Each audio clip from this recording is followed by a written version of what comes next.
do meet and convene at this time. I know it's frustrating, but many of the boards that our division is responsible for, they meet in the same format as Mhrb, Planning Commission, the Archaeological Commission.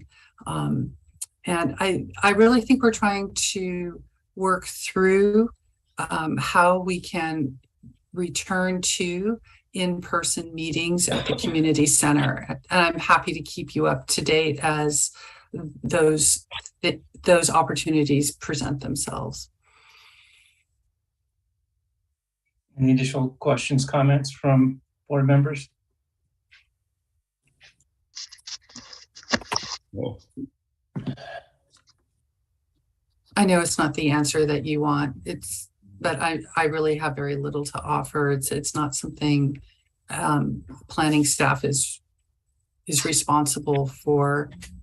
But as I hear things from the Board of Supervisors or the public health official, I can pass them along.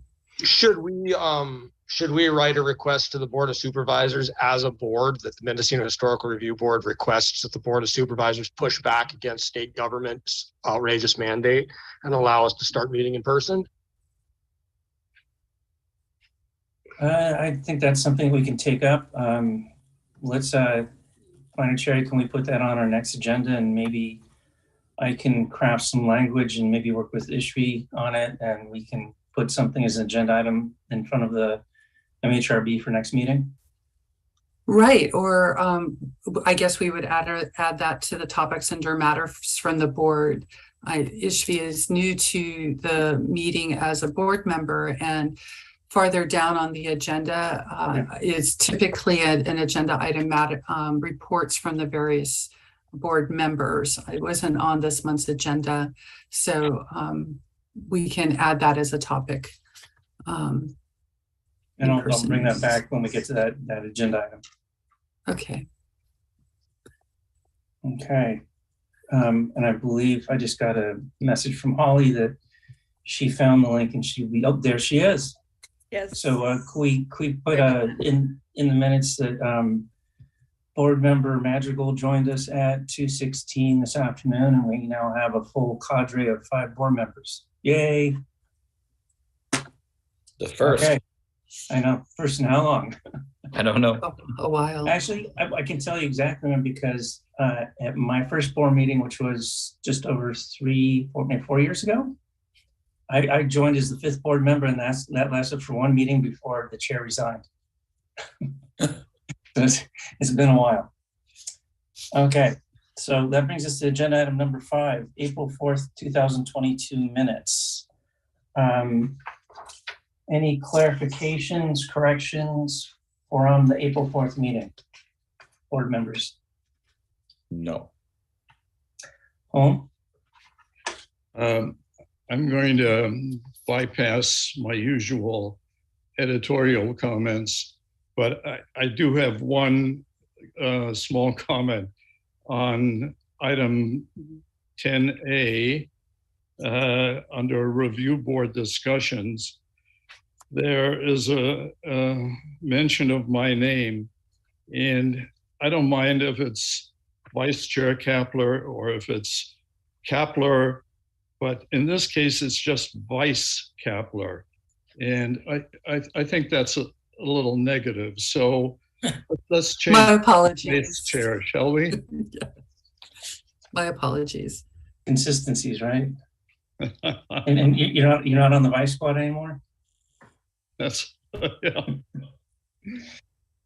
Any other comments, corrections? Nope. Holly. Yes, please. Identify yourself.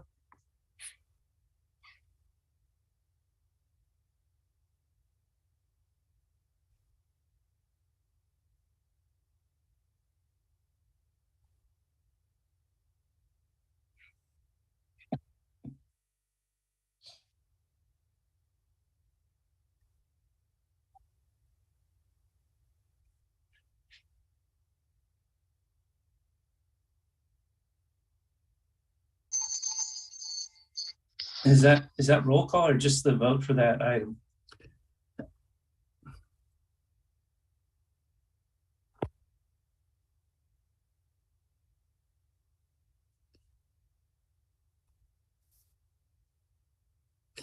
You know what, let's finish the minutes, and then if you'd like, we can go back and do roll call and capture the fact that Holly Madrigal has joined the meeting. We can do that. Okay. I have a couple corrections, and they're on item number 11. Okay. Under presentation at the end, I think the very last sentence, instead of the subcommittee did not have a clear recommendation, I think the recommendation was, and I would rephrase it, the subcommittee had a recommendation for the review board's consideration, and that was to take applications on a case-by-case basis. That's my recollection, and someone can correct me if that's different. And then further down under public comments, comments were heard from, it should be Ishvi, not just I,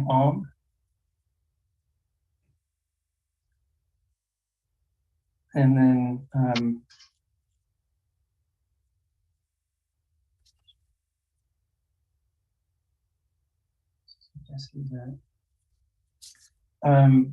towards the very end of the review board comments, it's the second to last sentence. Instead of he suggested of, it should be he suggested that, giving property owners information about available replacement materials, and stated that design guidelines need updating, not needs updating.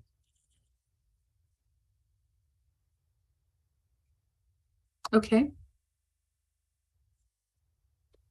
There's another minor one, but I'm not going to worry about it. Anyway, any other comments about the April minutes? Hearing none. Hearing none, can I have a motion to approve them as modified? I would have a motion to approve the April 4th minutes As modified? as modified. Thank you. Is there a second? I'll second.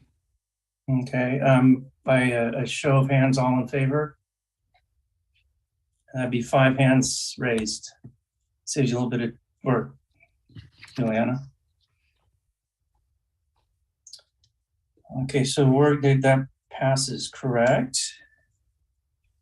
I want to hear from our staff member to confirm. Yes, I have a 5-0 to adopt the April minutes as with corrections. Okay, we're going to jump back for roll call that was not caught on audio because of our wonderful Zoom software that self-edits it. Okay. All right, so for roll call, Chair Roth. Present. Vice Chair Holm Kapler. Present. Review Board Member Alan Saunders. Present. Review Board Member Holly Madrigal. Present. And newly joining us, Review Board Member Ishvi Alm. Here. I would like to just take a moment, since it's all 5 of us of the board fully present, that when we're not speaking, it improves the audio for everyone if we mute, but you have to be adept at turning your mute button on and off when you want to speak. Similarly with video, if you're not presenting to the review board, staff is more than welcome to turn off their video to improve the experience for everyone participating. And then finally, as part of roll call, I introduced some of the staff that will be presenting today. That includes Planner Stephen Schweitzer, Planner Stephen Kleinman, Supervising Code Enforcement Officer Gretchen McLaughlin, Chief Building Official Michael Oliphant, Commission Services Supervisor Brooke Larson, and myself, Juliana Cherry. Thank you, Planner Cherry. Brings us to agenda item number 7, report from the chair. I'd like to formally and thankfully welcome Ishvi Alm as our 5th board member. Thank you for your service. It's going to be really nice. Your years of experience in construction, I'm sure, is going to add quite a wonderful extra dimension to our discussions and thoughtfulness. So thank you for donating your time to the cause. I conferred with Planner Cherry earlier, and we're going to move item 12A up in front of everything else due to some timing and scheduling constraints, if that's okay, but everything else will stay as is. And the only other note I'm going to throw out there, Planner Cherry and I were discussing this earlier, and it sort of hit me this morning. I've been sitting in this chair for a while, even though I haven't done any live meetings. Typically, we do a rotation of chair in April, but we didn't do that at the April meeting, and this is our first meeting since April. Typically, the process is that we agendize at a meeting, which would be the earliest would be next meeting. We'd have nominations for chair and vice chair. And then the following meeting, we'd actually take a vote on that action. So I want to honor the process. And so quick question for Planner Cherry. Do we have agenda items for October, November, or December?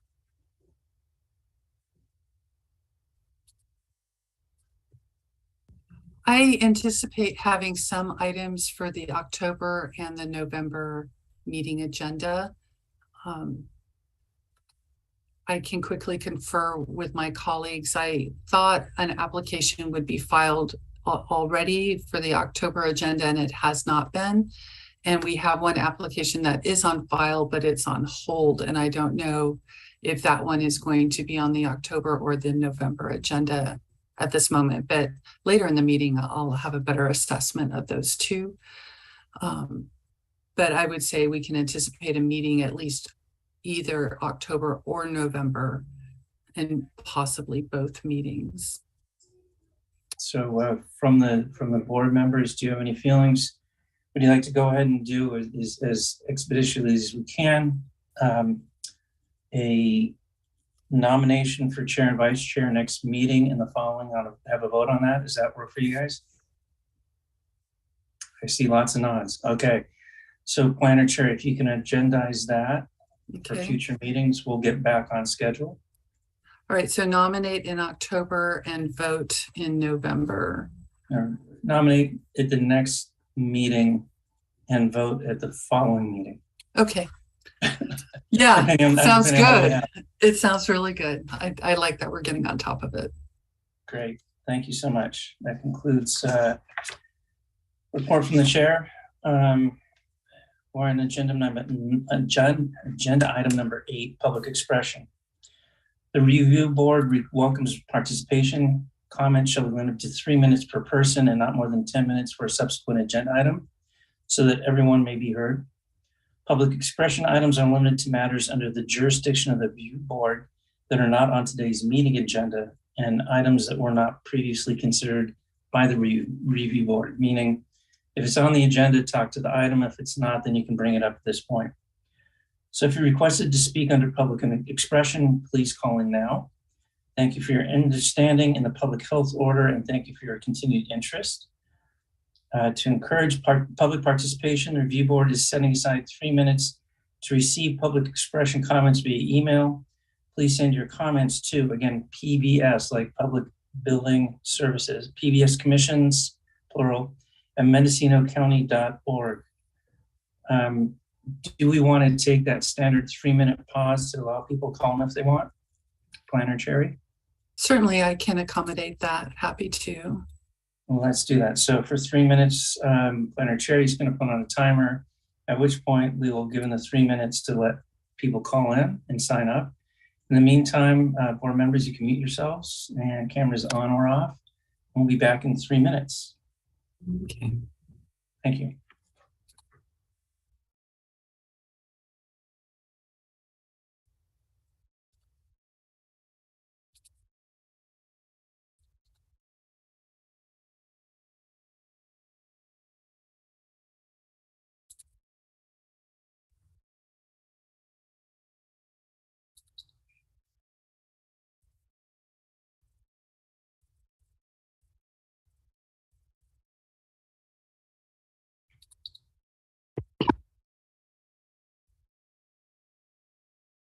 Yeah, I had a question about the code enforcement. Is there going to be an opportunity for the public to participate in that code enforcement discussion, or should I say my comments now? There are opportunities for public comment following the code enforcement presentation. Excellent, thank you. I'll wait till then. Okay.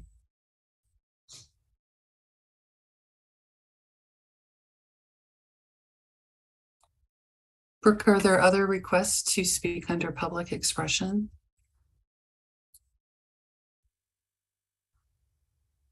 And real quickly, Planner Cherry, can you put up your 3-minute timer like you usually do? I'm trying really hard, but for some Oh. reason, the software update isn't letting me share the clock on the screen. I'll get there. Okay.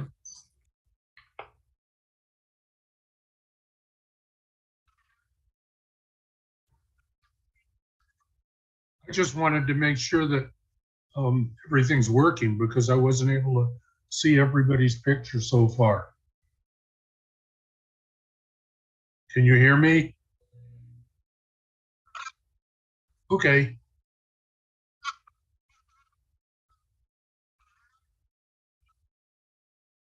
I'm not seeing any place where I can choose a different view like I usually see. Could, There's no place where I get to choose a gallery view. I'm just not seeing it.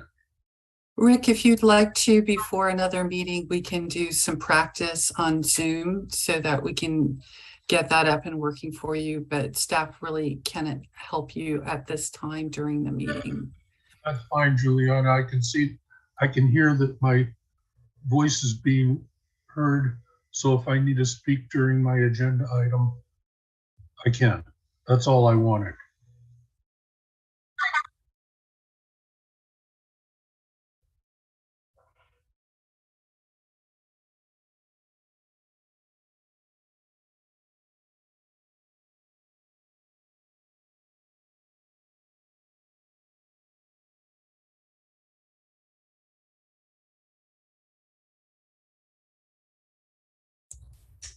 No, I just wanted to state for the record that I had left the room and am at my desk now.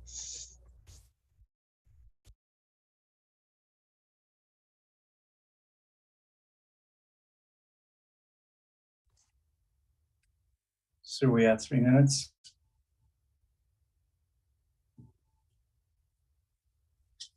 So that's been 3 minutes of pausing. Okay. Thank you. Okay. So who do we have for telecomment under public expression? And as you are called by staff, please state your name for the record. Brooke, if you could introduce people to speak, please.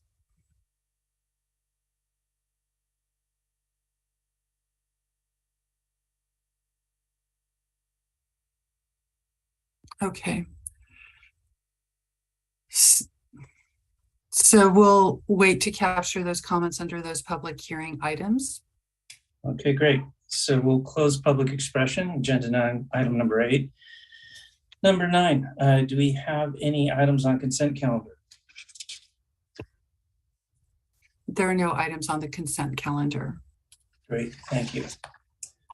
Item number 12A, matters from staff. This would be the code enforcement report from the town of Mendocino, activity report. Planner Cherry, if you can please introduce the staff and the item. My pleasure. I'd like to introduce to the review board, Gretchen McLaughlin, who's been with the county for some time and is currently the supervising code enforcement officer. She works out of the Fort Bragg office on First Street, and she does most of the work here on the coast with support from her colleagues, and it's my pleasure to have her present to the review board. Thank you. Thank you, Ms. McLaughlin. Good afternoon, Chair Roth, review board members and staff. I had submitted on August 1st, 2022, an updated basically overall encatchment of all of the code enforcement complaints that we have received as of this year for the town of Mendocino, and kind of laid out how the breakdown is. So I wasn't sure, Chair Roth, if you want me to kind of do like a brief synopsis on what it states, or if you guys are more into the questions and answers approach. If you wouldn't mind, if you can give a brief synopsis so that those in the listening world can follow along with this discussion, that'd be great. Yeah, not a problem. So in January 1st of 2022, we actually in February, we gave you kind of an update, but since January 1st of 2022, we've received a total of 13 complaints for the town of Mendocino. 5 of those complaints were associated with a property in the 45,000 block of Little Lake Street, mostly focused on encroachment concerns and an installation of a new driveway and possible grading. Originally, we've been trying to work out with the property owner to get some type of resolution with MHRB application being submitted. Since the time that I submit this, they actually have already done that, and it is currently in progress with our planning division. The other 8 items of complaints are in various stages of action. One was in the 45,000 block of Little Lake Street, which was closed because it was determined to not exceed the allowable space. It was a concern regarding 25% of the total window space being exceeded. And we determined that was not a violation. Then we had a complaint regarding business signage exceeding 25% of total window space, in which that one we are still working with getting compliance and is likely going to be getting elevated enforcement action in the 10,000 block of Lansing Street. 2 additional complaints regarding camping trailer style vehicles parked on the roadway in front of residences in the 10,000 block of Caston Street and 10,000 block of Kelly Street. Because they were located on the roadway or within the right of way of the public roadway, the typical ordinance that requires that they not to be viewable from the public cannot apply when it's on California Vehicle Code implied area. So we weren't able to do any type of enforcement, and code enforcement also doesn't have the ability to run license plates to verify who the owner is. We don't have the legal rights through the state to do that. Let's see, sorry about that. One complaint regarding non-permitted removal of a window without MHRB approval in the 45,000 block of Albion Street. This one is also pending because we are seeking further clarification from the planning division as to whether or not the removal, because it altered the exterior appearance, on how that will apply in terms of enforcement, because it sounds like there might be some concerns with safety, and that was the reason why it was removed. So we're going to seek further clarification on that from the planning division.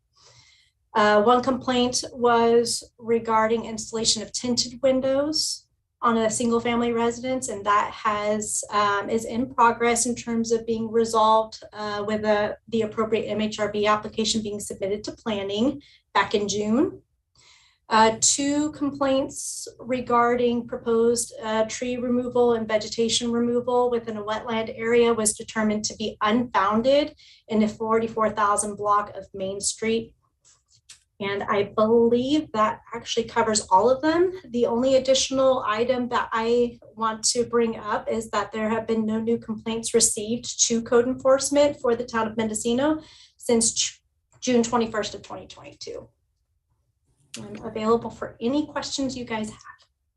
Thank you. And I will state procedurally, and this is for all of our public matters, we have staff introduce the item, and then we have staff presentation if there's more detailed information. Then we open up to the public expression. Public can make their comments and state their concerns or issues. Then that public expression is closed. We bring it back to the board, and then we deliberate as a board as to how we want to direct staff and if there is a vote on that or not. And then we move forward with that and take a vote if required. So that's procedurally what's going on. So at this point, we're going to open up to public expression. So this is the point where we will address any commenters that have submitted the request and waiting on the line. Or if there's someone currently in the audience, quote, audience who's raised their hand. So Brooke Larson, if you can read the list and call the next speaker, that'd be great. And I think we have pretty much everyone here, so I'm not going to pause for the 3 minutes because I think we covered that earlier. So Review board welcomes participation in the meetings. If requested to speak on this matter, please call in now. Send your email comments, which you probably have done. When called to speak, please state your name for the record. Public comment is limited to 3 minutes per person. Speakers are asked to please address their comments to the meeting chair, that'd be myself, and to refrain from using profanity or engaging in conversation with members of the audience or staff. The clerk will announce when you have 30 seconds remaining. So who do we have first online? And that's to Brooke Larson.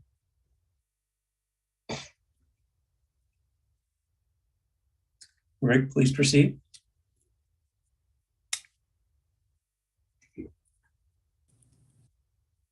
Is Rick there? Can you hear me? We can hear you now. Okay. I was hoping that when Gretchen gives her report, instead of being so vague as to say on the 44,000 block of Lansing Street, if she could give a specific address or do something so those of us in the public would have an idea of what she's talking about. Thank you. Thank you, Mr. Sapp. And who do we have next in line?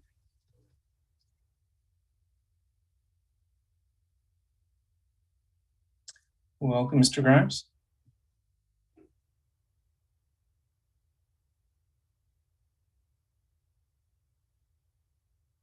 Kelly, are you there? Can you hear me? Can hear you now. Excellent.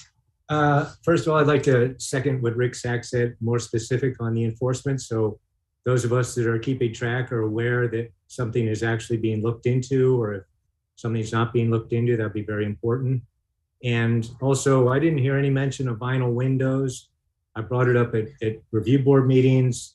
I believe I wrote a letter to Mike Oliphant and copied Juliana Cherry.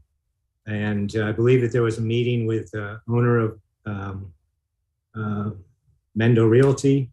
They're a major violator with a lot of vinyl and aluminum windows on the back side and the front side of their building.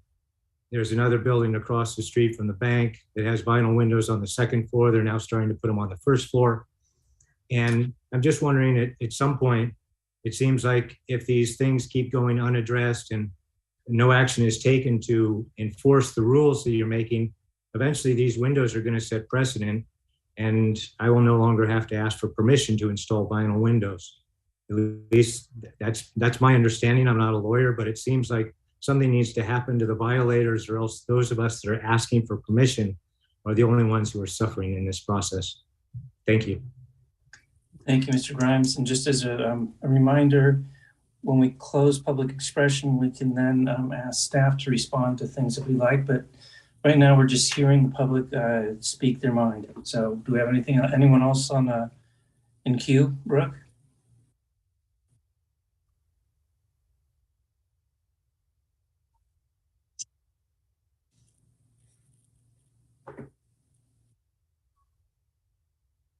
Okay.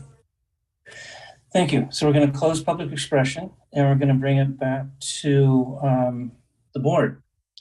So specifically regarding Gretchen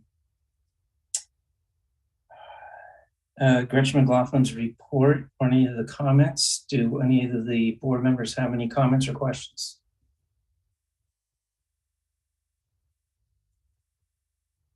Sure, I do. Holly, go ahead.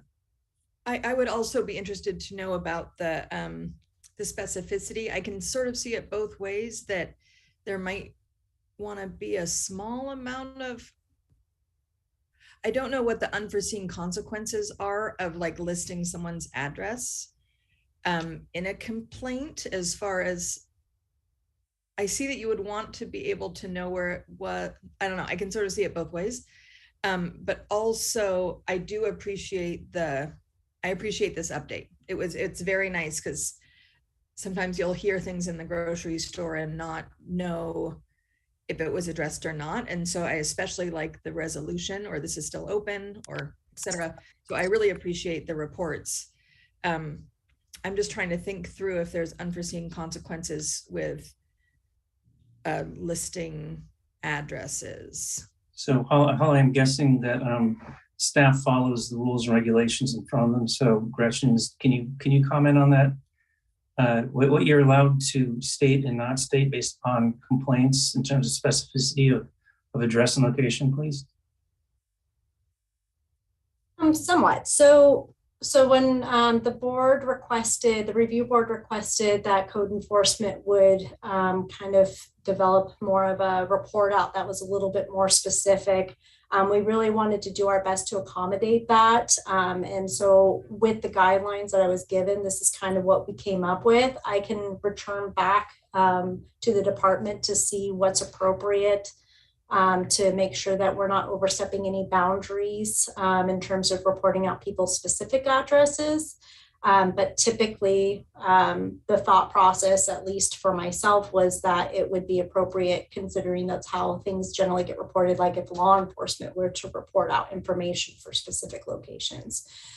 So I am more than happy to bring it back to the department to see what's appropriate, make sure we're not violating any type of information, and then see what we can do for the next one for you guys.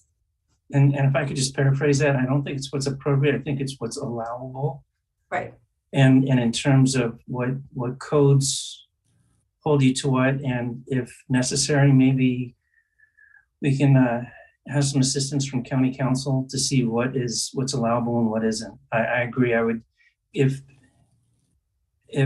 the county is allowed and isn't violating anyone's rights, to identify a specific location. I understand the public safety where someone, if there's a crime that's been committed, that's one thing, whether there's domestic disputes or what have you, but I don't think there's going to be any violent response in terms of code enforcement to MHRB.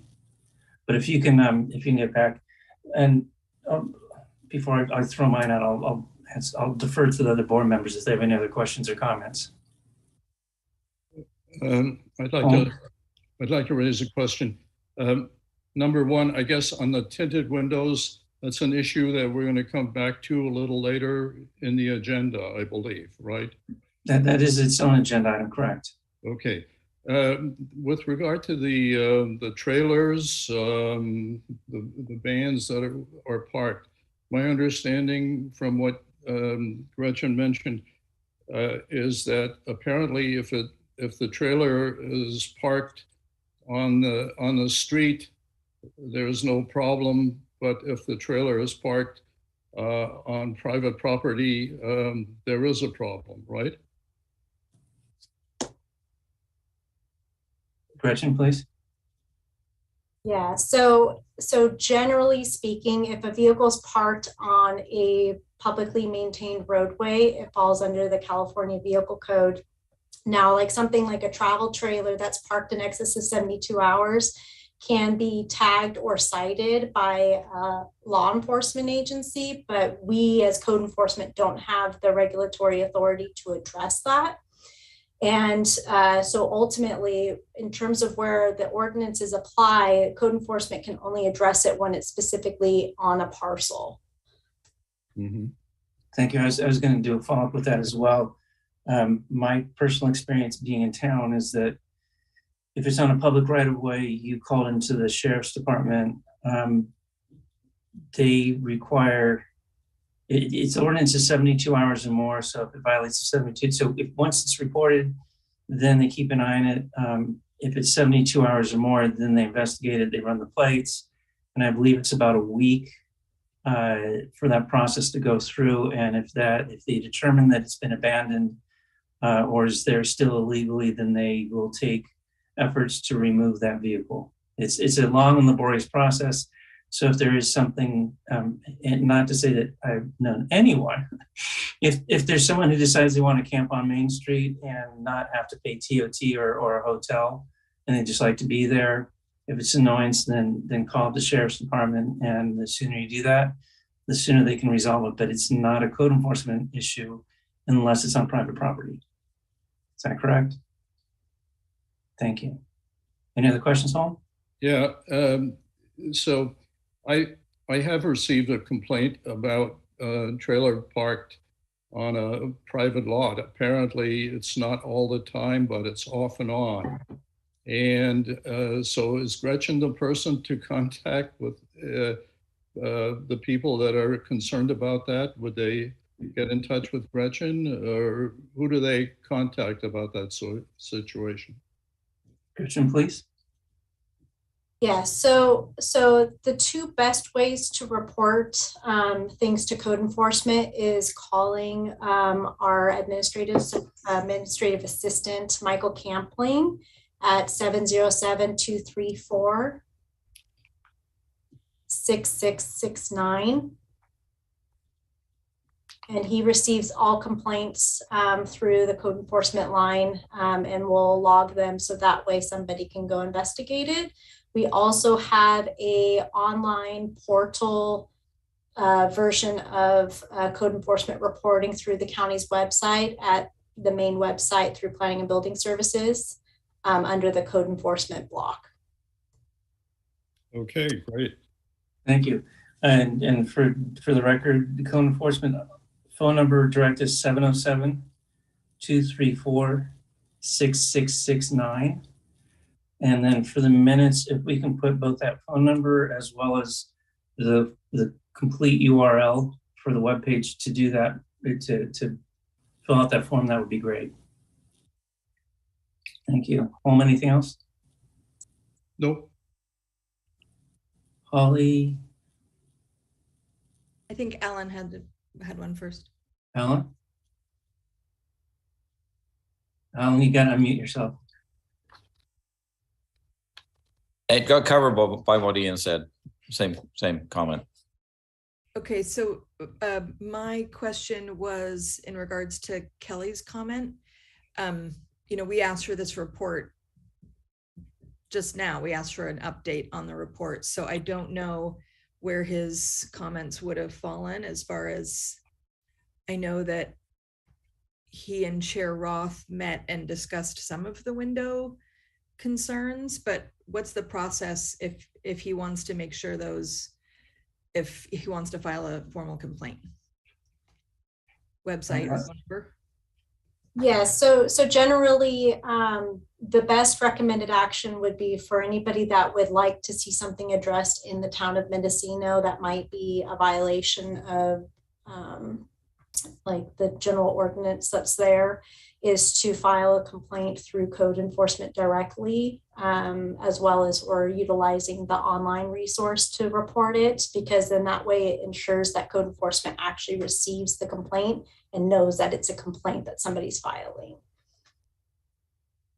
Thank you. And I guess since we're on that same one, after one of our site walks, beginning of the year, Kelly Grimes asked if he could spend some time showing me some of the suspected vinyl windows, which he shared, and which sort of got us rolling. We did, and this is in the April minutes, we convened a windows and door subcommittee. There was a couple of architects, a couple locals, and we all sat down at the Kelly House Museum for a good hour to two. Holly was with us on that. And we determined that for windows and doors, it wasn't as easy as paint, which we were hoping it would be, but that it definitely was a concern, and that our design standards were pretty clear and vinyl is not part of that, and that we were going to take applications on a case-by-case basis. However, that being said, if we have scufflers who decide they just want to replace window for window, make it vinyl, we know we will not tolerate it. No, that's not appropriate. And this is exactly the place where code enforcement needs to step in. So, Mr. Kelly Grimes, if you want to formally put in a complaint or have someone on your behalf put in a complaint about those vinyl windows you mentioned, code enforcement would be the best avenue to run that through, and hopefully we can nip that in the bud. Any other questions or comments for Gretchen?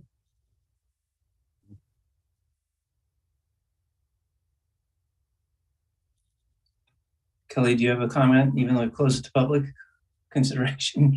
Go for it. Yeah, I'm just wondering, I mean, I brought it up to the review board. You guys are the authority within the town of Mendocino. Why do I have to fill out a formal complaint and attach my name to it? As it is, I've already, attached my name to a bunch of complaints. And I mean, so the process. Can we hear from Planner Cherry? I believe she met with Greg Burke at the Mendo Realty, and if we could hear from her, I'd appreciate that. So as I said, MHRB is committed to to hear applications that come before us. We are not an enforcement body. I'd be happy to entertain if Planner Cherry met with persons you identified, great. And then Kelly, if you see a violation and you don't want to put your name on it, then feel free to have someone else do that. I don't think any of us as board members, it's appropriate for us to do that, but we can always get a surrogate or someone to, on our behalf, send in something. Why is it not appropriate for you to enforce the rules that you are enforcing on my applications? We're not an enforcement body. You definitely are. You definitely are. We review and we approve or deny applications. Code enforcement is the enforcer, and as such, we hear what's going on and review applications. So I hear your frustration. I agree with it, but we're not an enforcement body. But if the enforcement doesn't enforce your rules, eventually the MHRB is going to be disbanded because someone's going to sue you. I mean, it's as simple as that. Kelly, like I said, we are not an enforcement body. We're not set up that way. We are not codified that way. It's not our place to enforce. We will, through an application process, accept or deny. And I'll get to you, Shri, in just a second. There are processes in terms of how we proceed, and code enforcement is what happens when we have scofflaws who don't want to put in an application. So if an application came in for the properties you're referring to, and they identified they want to put in vinyl windows, we would say no. I would think. I'm just surmising. Don't want to talk to the rest of the board members. And if they decided to put, if the application was denied for vinyl windows, and they went and they put in vinyl windows anyway, it's still out of our hands. It goes to code enforcement to follow up and enforce that code. That is not true. Juliana Cherry made me replace window at my own expense on a project that was approved by the MHRB. So Juliana Cherry is part of the enforcement. And so I'd like to hear what came out of the scuttlebutt that I raised about Mendo Realty. Okay, thank you, Mr. Grimes. Thank you, Mr. Grimes. Ishvi, if you want to speak your mind, please. Correct me if I'm wrong, Gretchen, but I believe you can put in a complaint or a code enforcement action, Kelly, without, and I believe you can do it anonymously. My understanding is that all complaints are anonymous.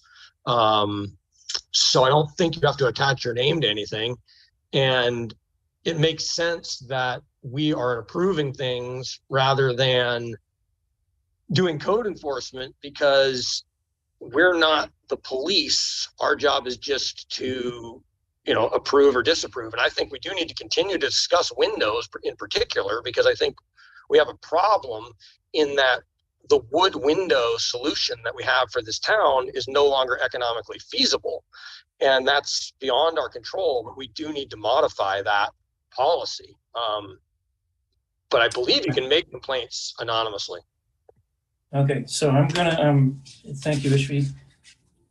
We do have a section, it's matters from the board, which gives each of you board members an opportunity to bring up issues that are near and dear to your heart, or upon which you'd like to have us take action. And we can have staff look into research, prepare reports, do what we request. So if you have an interest in bringing that discussion back about windows, then bring it up during board members' items, and that would be great. On this report, I'm going to throw in my comment. Oh, Holly, do you have a question, comment?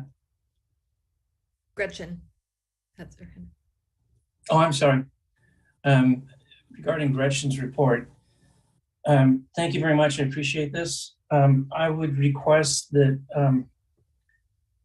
it is September. We haven't had a board meeting for some time, but I would like to see these, and I don't want to put more work on your lap, but I think it's just sort of cutting and pasting. If we can get a quarterly report on code enforcement, I think it would help us a lot as to understand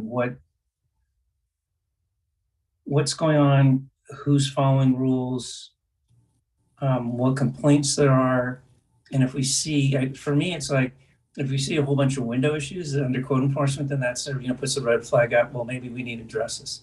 If there's something about they're either affordable or not affordable, or there's a move and it's Title 24, whatever it is, if we get these on a more regular basis, then we can see where the hot spots are and we can respond accordingly. So if we can get them a little more frequently, that would be wonderful.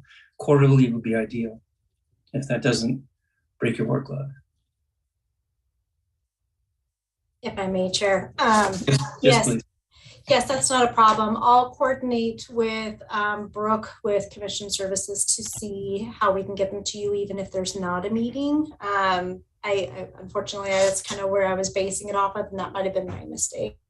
As for Ishvi's comment, yes, code enforcement is a by complaint only agency at this point in time.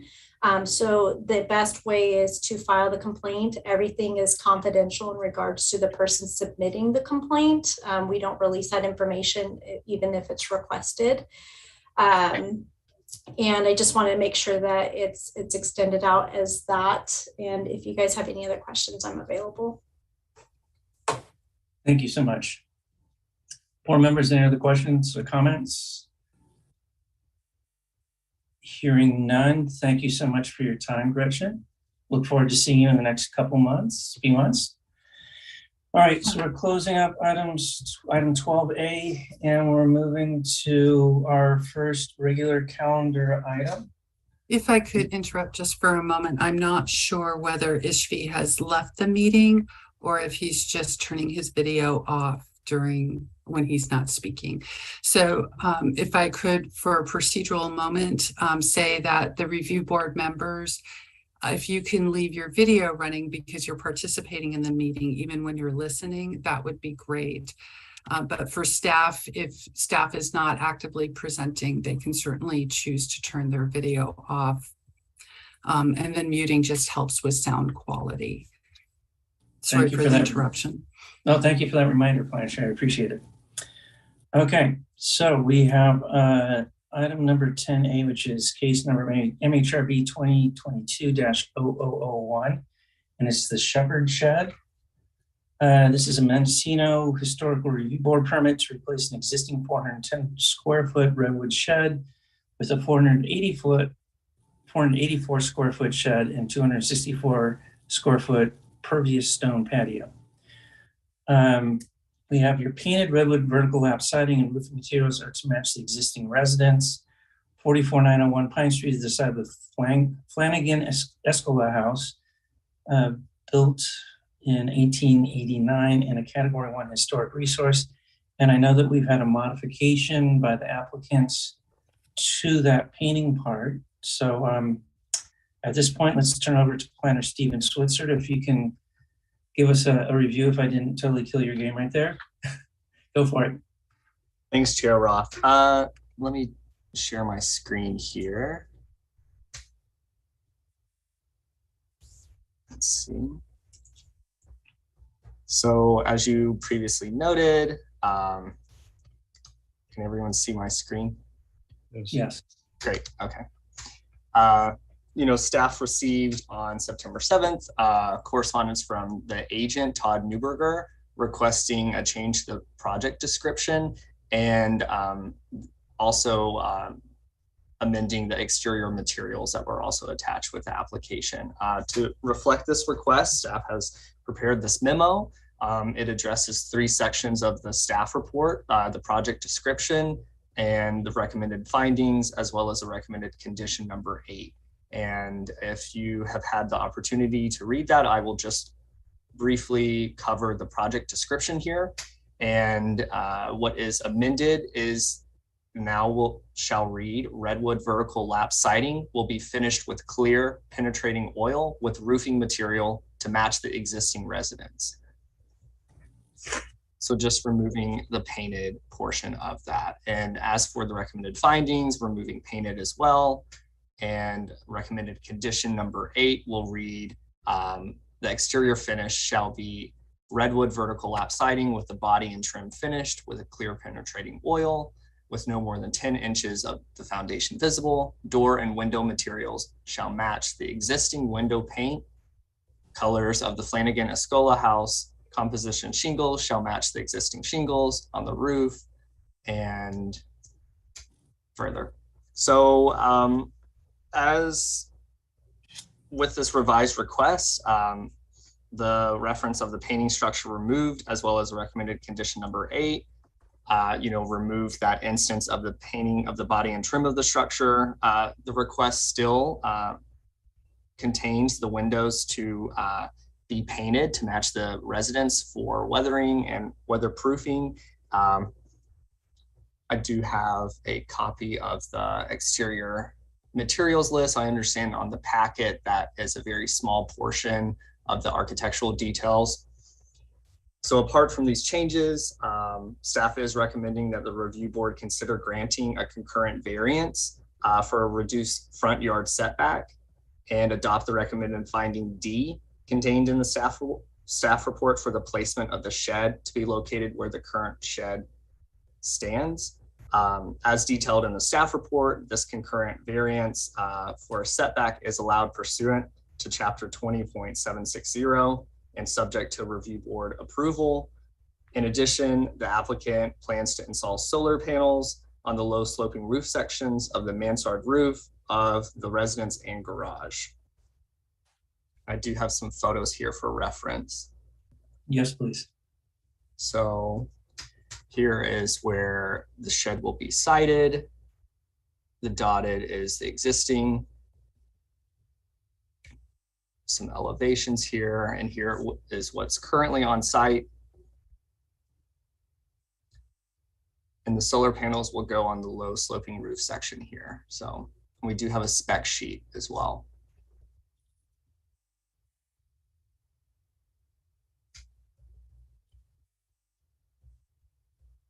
So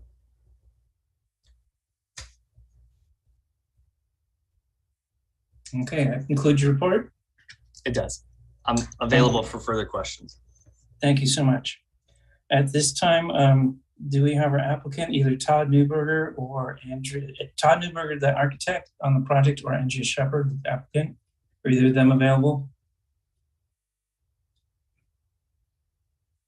I believe Todd is here. I'm not sure if he wants to comment. Mr. Newberger?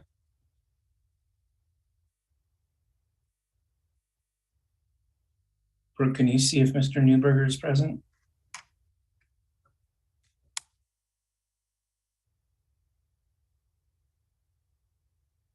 So either Todd and or Andrea, can you please unmute and add anything you like, or at least acknowledge that you're there and say there's nothing to add? This is the frustration with Zoom. I can't see anyone.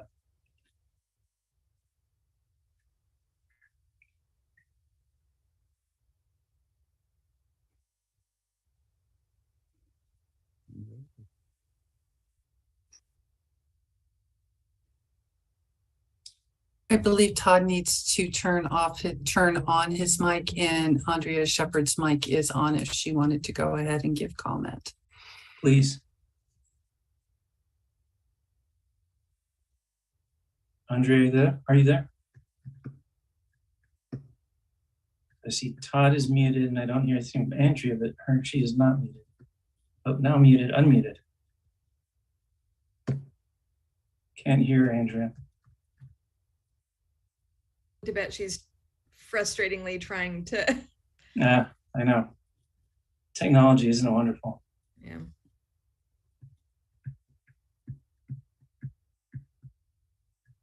Okay, well, I'll tell you what, while we're waiting for Todd and Andrea to be able to untangle technology, I believe there is some correspondence. So staff, do we have correspondence that you may want to share with us on this item? Yes, we did receive a comment from Miss Cameron, Kathleen Cameron. I can read that into the record.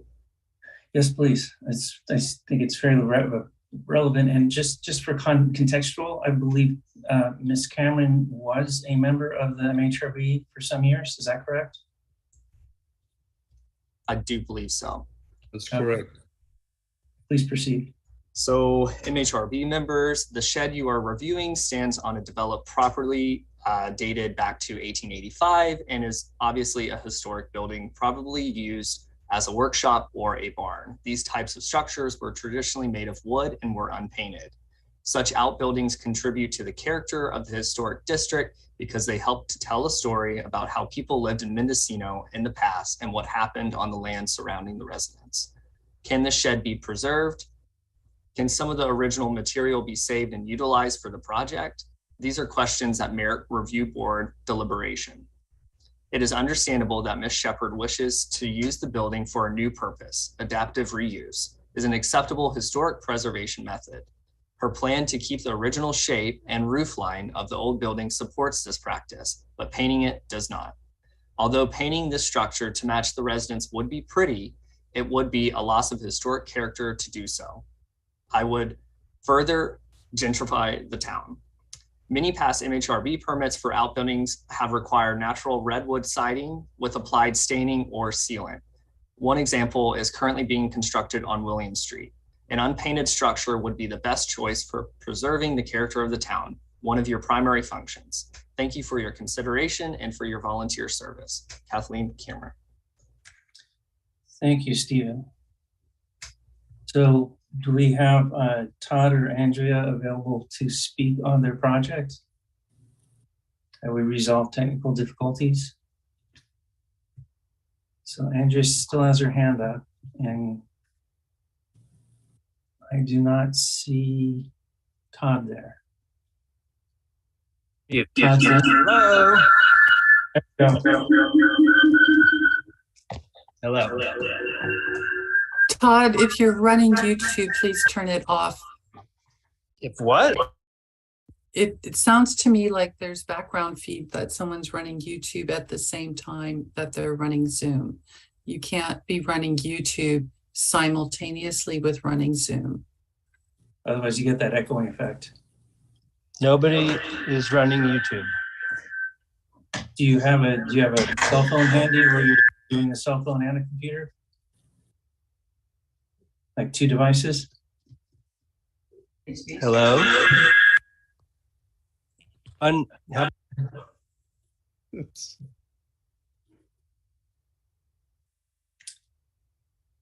Don't you just love Zoom?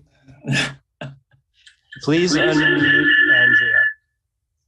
Please unmute Andrea.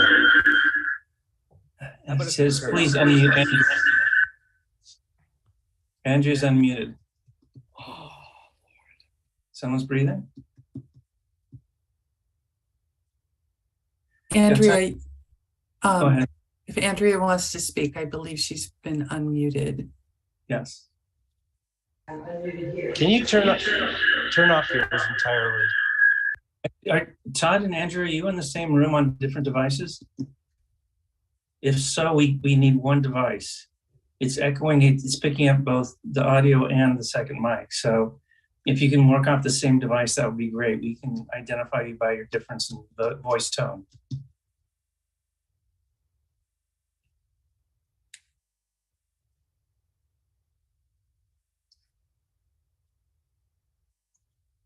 Well, Todd's disappeared. That's good. Andrea? Okay, I'll tell you what, this is what we're gonna do. When Andrea and or Todd can get clear, we'll stop our discussion and ask them to add anything that hasn't been said already. At this point, we're gonna open it up to the public. You know, like I said, when we get this discombobulated, we'll stop our public expression or stop where we are and let them come in as applicants. So do we have anyone? Hello, can you hear me now? Perfect, Todd, go for it. Well, I'm sorry for that. I don't know what's That's going okay. on here, but That's okay. I left the building and walking out in town. Perfect. So, yeah, thank you for the update on the project description. That seems accurate, and we look forward to your approval. That's all I have to say. If we have questions, I'm definitely available. Great. So what we're going to do is we're going to open up to the public hearing, and if Andrea comes through with any other additional or different information, please bring her through. At this point, we're going to open up to the public. So is there anyone from the public besides our applicants? Do we have anyone, Brooke? Okay. So I think that if anyone had wanted to, they would have gotten through to us by now. So we're going to bring this back to the board, and I'm going to ask board members if they have any questions of staff or the applicant or comments. Colin, go ahead. Yeah, I have a few questions, and I think maybe just clarifying what Stephen, some of the information Stephen provided, some of it maybe not. I'm interested in the use of this new shed, interested in specific information on the composition of the windows and doors, the roof, the nature of the skylights, and I think going back to what Kathleen Cameron asked is whether or not any of the original materials can be saved or reused. And in mentioning Kathleen, I really appreciated her comments with regard to the painting of the building and the fact that the natural look would be a much better idea. And I think Andrea responded to that. So I thank both Kathleen and Andrea for what they did with regard to keeping the look of the shed natural. Stephen, can you respond to those, please? Yes, project planner Stephen Schweitzer here. I think home to answer some of your questions. It will be perhaps a two-part. I can address a few, and Todd can go into the specifics of the actual use of the structure and some of the materials. As for the composition of the windows, are you referring to the southern elevation? I'm just curious about all of the windows. It seemed to me that there wasn't a whole lot of information in the package that we got that showed the windows, and that's certainly an important consideration for us. I believe they're wooden windows. You are correct. But do we have pictures of all of the windows, or? So included with the application, there was not a detailed, say, spec of each of the windows, but with the new supplied exterior materials list, it does note the window composition as well as the paint that will be on top of the wood. So all of the windows and doors will be wood as well as painted to match what's existing on the structure. So I'm not sure if that provides any further direction regarding. I can go over to the. I mean, usually we have pictures to show us what they're going to look like, whether they're how many panes there are, how many lights there are, I guess we have some pictures here. They're just not very detailed, that's all. And are they? Yeah, Todd Newberger here. May I address your questions? Yes. Go ahead. Hi. So the windows themselves will be custom fabricated wood windows they are single hung windows, and they'll be painted a brown color. They match identically to the windows that are on the main residence, which was just recently completed and is a showpiece for the town of Mendocino. So they are the exact windows that are on the residence are the windows that are proposed on the shed. Secondly, the use of the shed is basically a sitting space for my client to be creative and be quiet, and that's all it is. We intended the skylights to facilitate some indoor planting, like a little bit of a greenhouse area where she could have some plants on a table and putter around. And there's a little patio with pervious paving outside where she could sit in the sun and be protected by the wind. So that's the extent. Your question about the existing materials, they are vertical redwood boards that are in terrible disrepair, and they are not suitable for use as new siding, but we will be getting custom wood that is milled in a large format in a vertical tongue and groove fashion. And the intention is that the aesthetic will be very, very close to what is existing. The roofing material is composition shingles that match the existing residence identically, same product for consistency. Was there any other aspect of your questions that I missed? Yeah, I think you got most of it, but in terms of the windows and doors, are they going to be tinted or are they going to be clear glass? It's clear glass, identical to what is on the residence now. Okay. And the skylights, are they flat or what are the skylights look like? Well, so if you've seen the drawings that I did, they accurately depict what the visual of the structure will be. They are a flat plate skylight. It has a frame that sits very low profiled on the roof surface, sticks up maybe 2 inches off of the roof surface, and then there's a flat, clear glass on top of it. Thank you, Stephen. Okay. Can you just bring your mouse over? There you go. Okay, so they are accurately depicted on the drawings. What you see is what you're going to get. Okay, so they're not going to stick out very much. Correct. Okay. You can see from the side elevation the height of the skylights off of the roof. That is an accurate description. And the solar panels on the existing buildings, they're going to just cover the flat part of the roof. Is that right? Correct. And as it turns out, we've been able to achieve 120% of our usage just by putting them on the garage. So that is the intention. It doesn't look like we're going to need to use the residence roof. Okay. And the garage is significantly lower in elevation as well, so that should be pleasing. And they'll be flat. They will not be on an angle or on a frame of any sort. They'll be on that low slope pitch. Okay, great. Thank you. Yeah, you're welcome. And they're a very nice panel made in the USA. Okay. While we're still on the skylights real quickly, just for everyone's edification, Stephen, can you bring the drawings back up?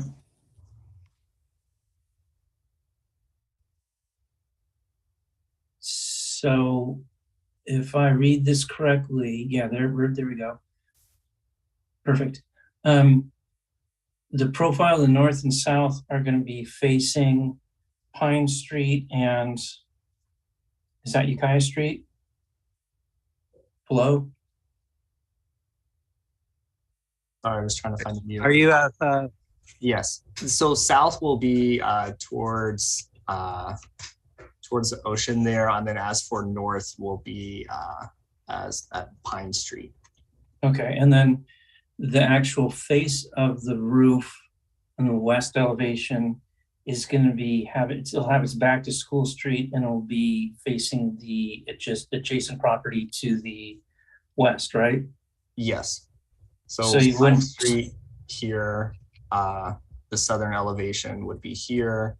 So from School Street, you really wouldn't be able to see that sloping of the roof with the skylights. You would only really up close from Ukiah Street and far from Pine Street. Correct. Okay, thank you. Back to board members. So Holm, does that answer your questions? I'm okay. Any other comments? I guess I would comment, because we keep coming up against the window thing, that really for the staff, there are two parts to this. One is wood or not wood, and the other is the appearance. And it seems we keep coming back. We've got wood or what not wood, but we don't automatically get a comment on the appearance. And I think we need to make sure we include that every time if we're talking about windows, because there are two parts to it. So I would make that request. Have both parts been addressed? Yeah, they have this time. Yes, they have. But I think that someone had to ask a question to get the answer that those windows were identical to the ones on the house. I'm just saying that I think in future, when we reference windows, it's not just wood or not wood, it's also what the appearance is. And so, I think on the exterior materials in that teeny little square that you really can't read, I think it is identified there. Oh, it is? I think it's my eye. No, it's all of our eyes. It's teeny. And I think it just stays there to match the house window. Ian, I have a question. I will likely be the building contractor for this project. I understand I obviously can't vote for it, but can I say something about the project during this period? Juliana, you have more experience than I do on this one. What's your, I think I know what your take is on me, but please. So we talked about this during the site visit briefly, and staff suggestion at that time was that board member explain his thoughts on recusing himself from this matter. And during the discussion, he could leave the meeting and return when we have finished considering this item. But it is up to each reviewed member to decide whether or not they would like to recuse themselves or have a conflict of interest. And just for clarification, one would typically recuse oneself if they stand to financially gain from the decision. Is that correct? So clearly I understand that I would have a conflict to vote. My question is, do you recuse yourself from discussion as well, and not from the voting, or do you recuse yourself from the entire right. process? So if you have a conflict of interest, you should step away from our suggestion is to step away entirely from discussing and participating in deliberating on this matter, because you wouldn't want to unduly influence the decision because of your conflict. And I'm signing off now. Okay. Thank you. Stand by. Thank you, Ishri. Appreciate that. Holly, any comments? No, I think it'll be, I mean, we were able to do a site visit and it literally looks like it's collapsing. So I think this will be a nice addition to the neighborhood. Thank you. I've got one comment. I think it's significant, but I might just be, I'm just one vote. I think it's great. I love the fact that we have something that's hazardous and could even be a not only safety but fire hazard that's going to be removed. I like the fact that staff has brought up that we'd have to, I think it's D, which basically it's the findings D that basically says it's within the setback, but because it's been there forever, that it should stay where it is, which I don't have any qualms with whatsoever. My one heartburn is on the south elevation. If Stephen, if you can bring that back up again. The south elevation, when we talk about everything's trying to mirror the main house, that's great. I love it. My personal, it keeps coming up, is that on the south elevation, we've got the horizontal windows, whereas everywhere else, we've got a vertical format of window over window.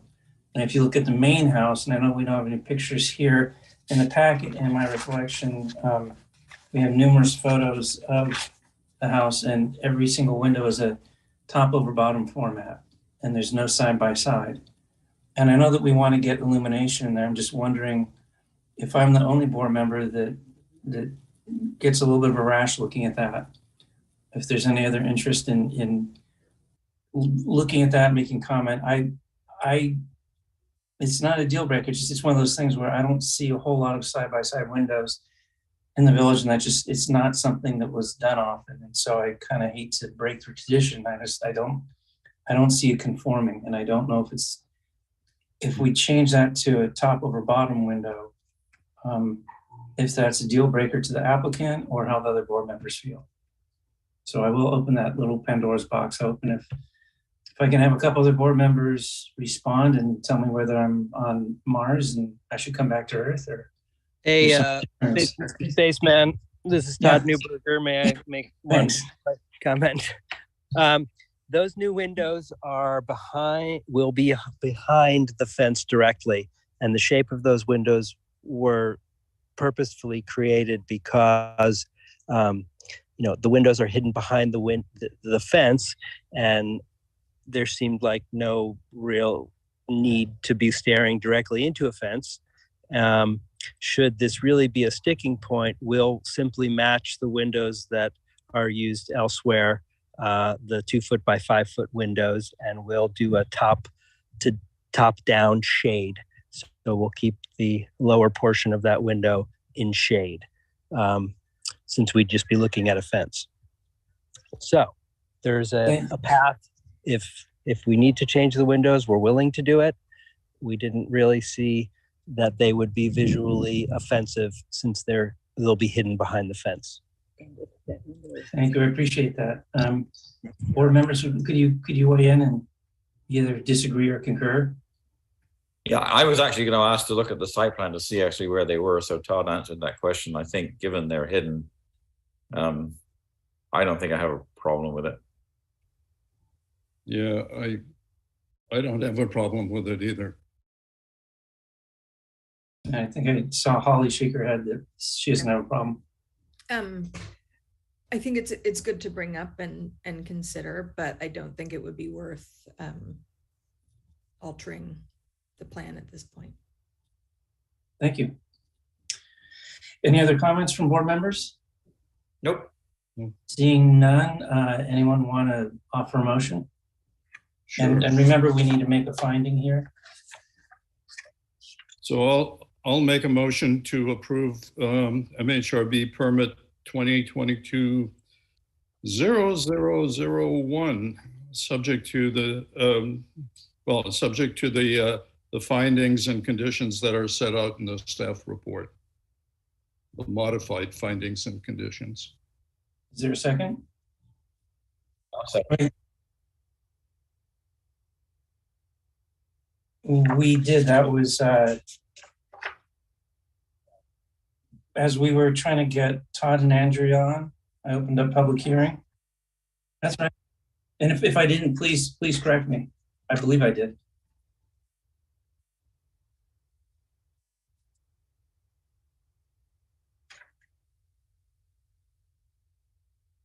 And who is that?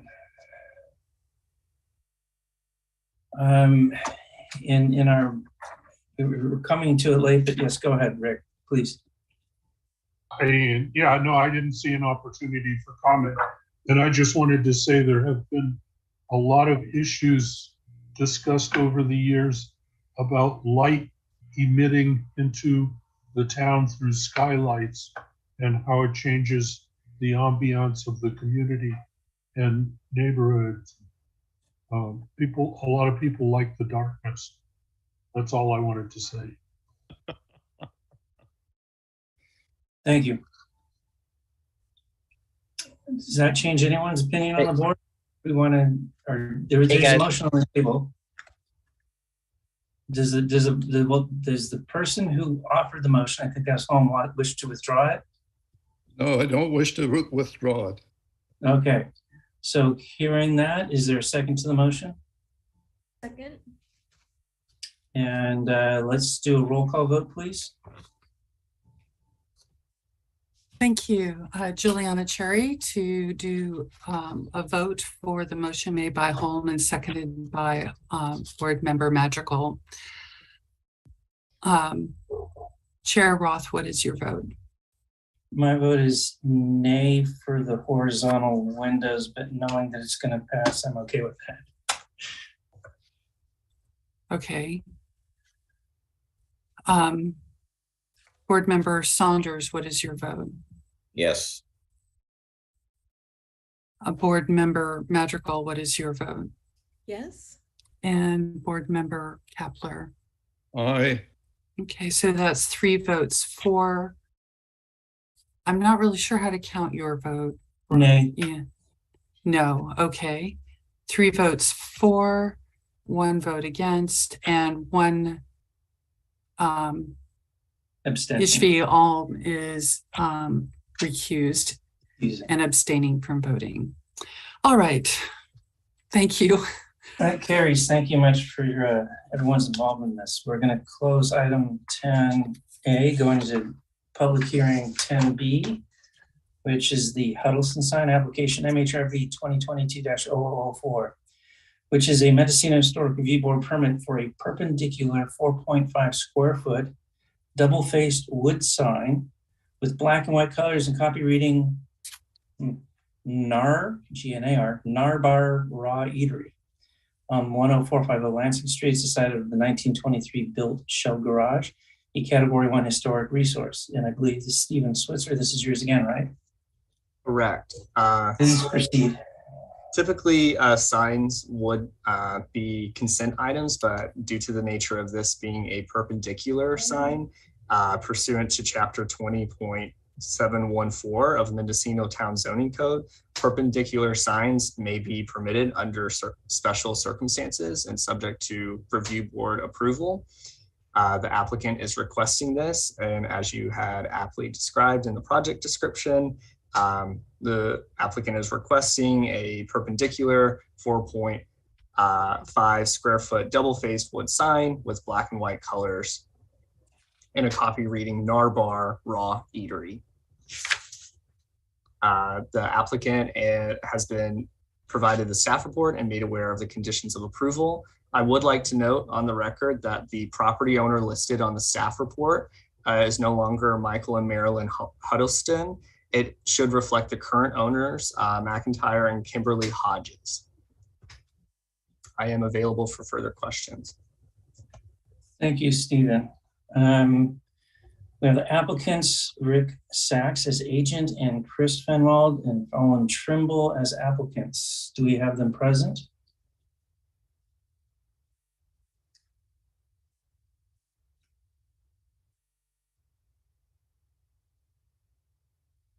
I'm sure Rick is there somewhere. And Ishvi, if you can hear us, you can come back. Yeah. Yes, please.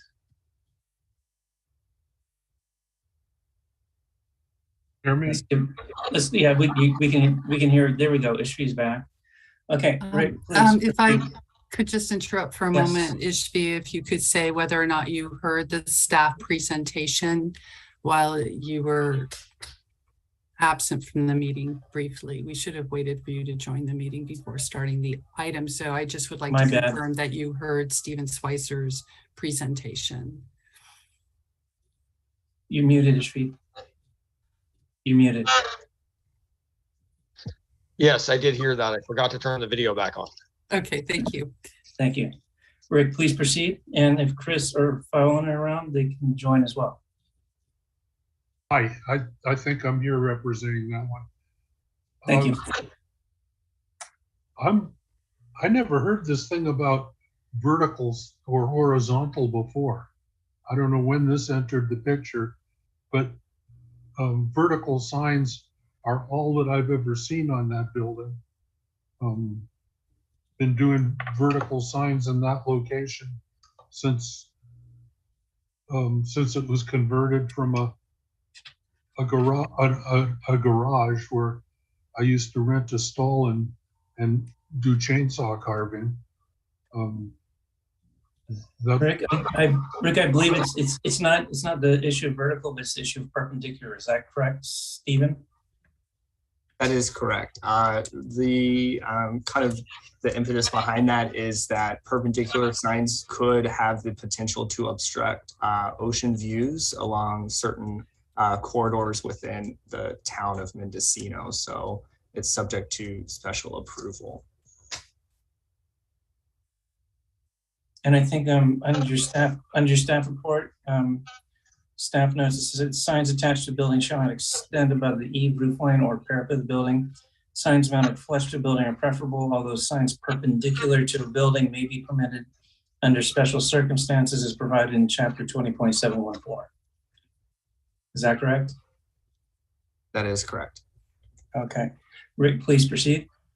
Okay, well, I'm just planning on putting up a small vertical sign from the existing bracket where signs have been hung since probably the early 80s or late 80s. So question is does that change the application from what you put in the? Are you modifying the application or is it as submitted? No, it's submitted. Okay, thank you. Anything else you'd like to add? No, I think that's it. Thank you. Okay, thank you. So has staff received any correspondence or telephone calls regarding this specific item? Date, no. Okay, so we're gonna open up the public hearing. Do we have a list of speakers for this, Brooke?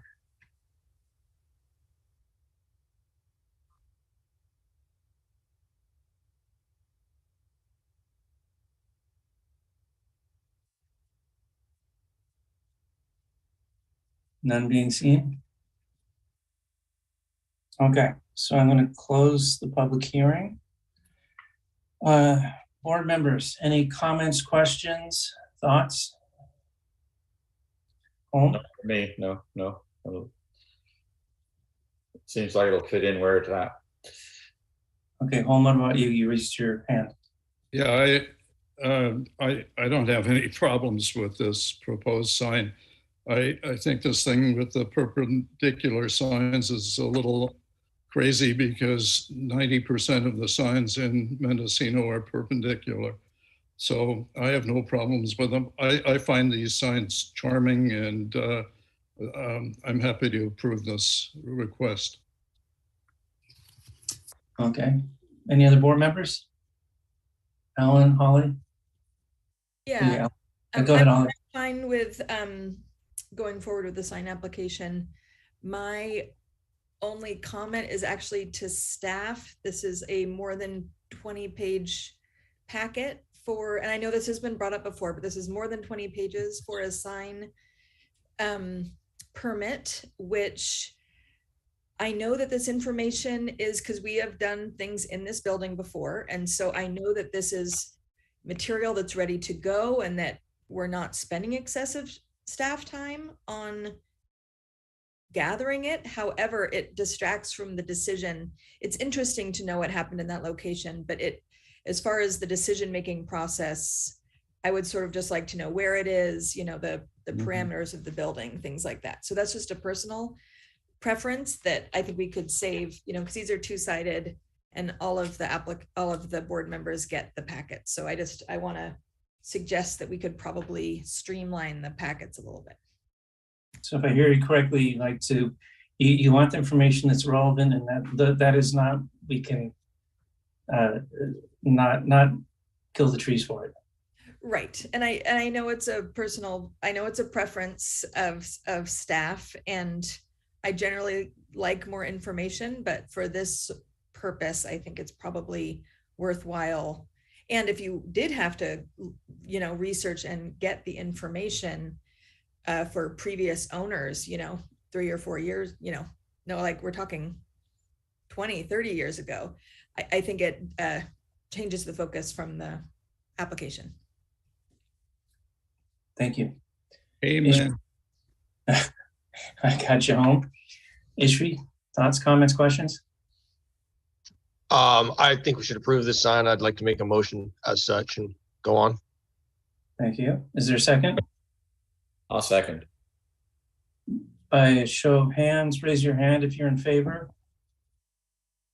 Aye. Any opposed? None. For the record, Planner Chair, if you can state that this has unanimous approval, that'd be great. Stephen, thank you for your time. And I would just like to confirm who seconded the motion.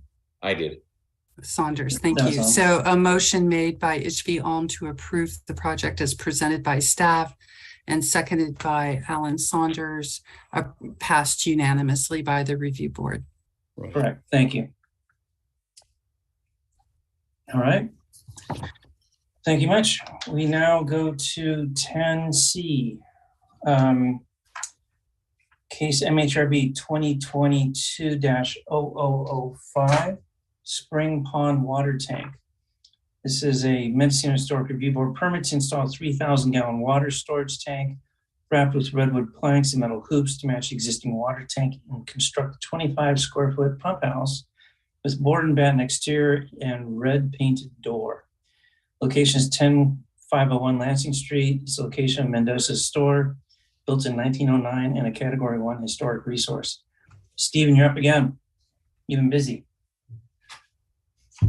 Well, as you described, the applicant is requesting for this 3,000-gallon water tank storage, as well as a pump house to be sited in the back of the Mendoza store parcel.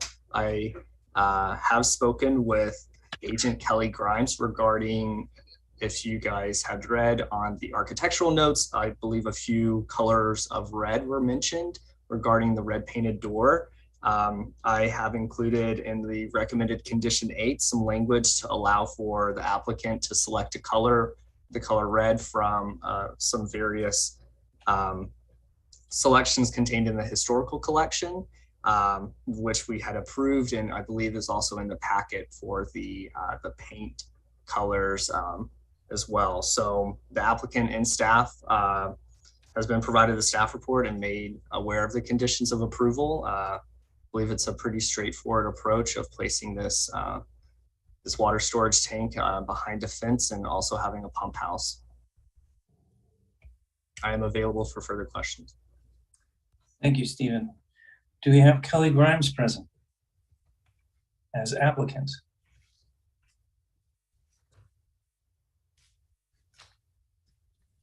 Mr. Grimes.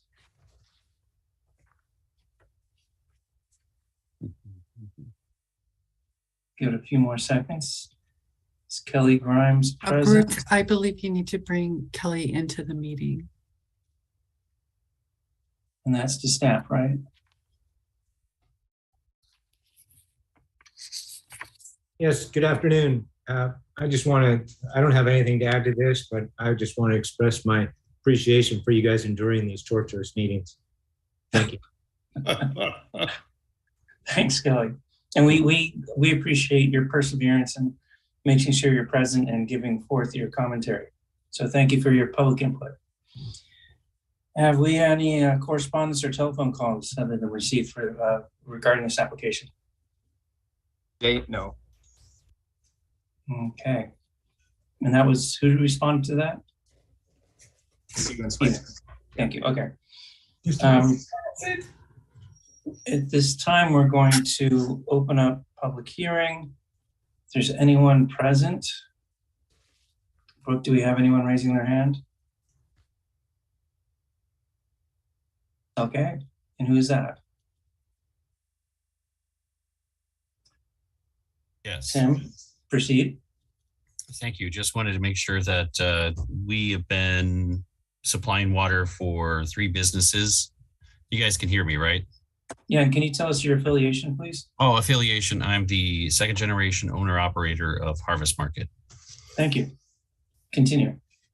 So we've been the water supply for the Mendoza's store, plus the Mendocino hardware store and the vet. So the water supply that we're getting from the deep well, we just had to have a truck come out to fill it. And so the state resources is saying that anything that we can do to try and make this, a more sustainable situation for the stores, we would do so. It's coming from a shallow well that has historically been the main supplier, actually, before we had the deep well dug. And so we're just bringing that back up to operational levels that the state agrees with, and then we should be able to actually help out even some adjacent businesses to our own. Great, thank you for that. Appreciate your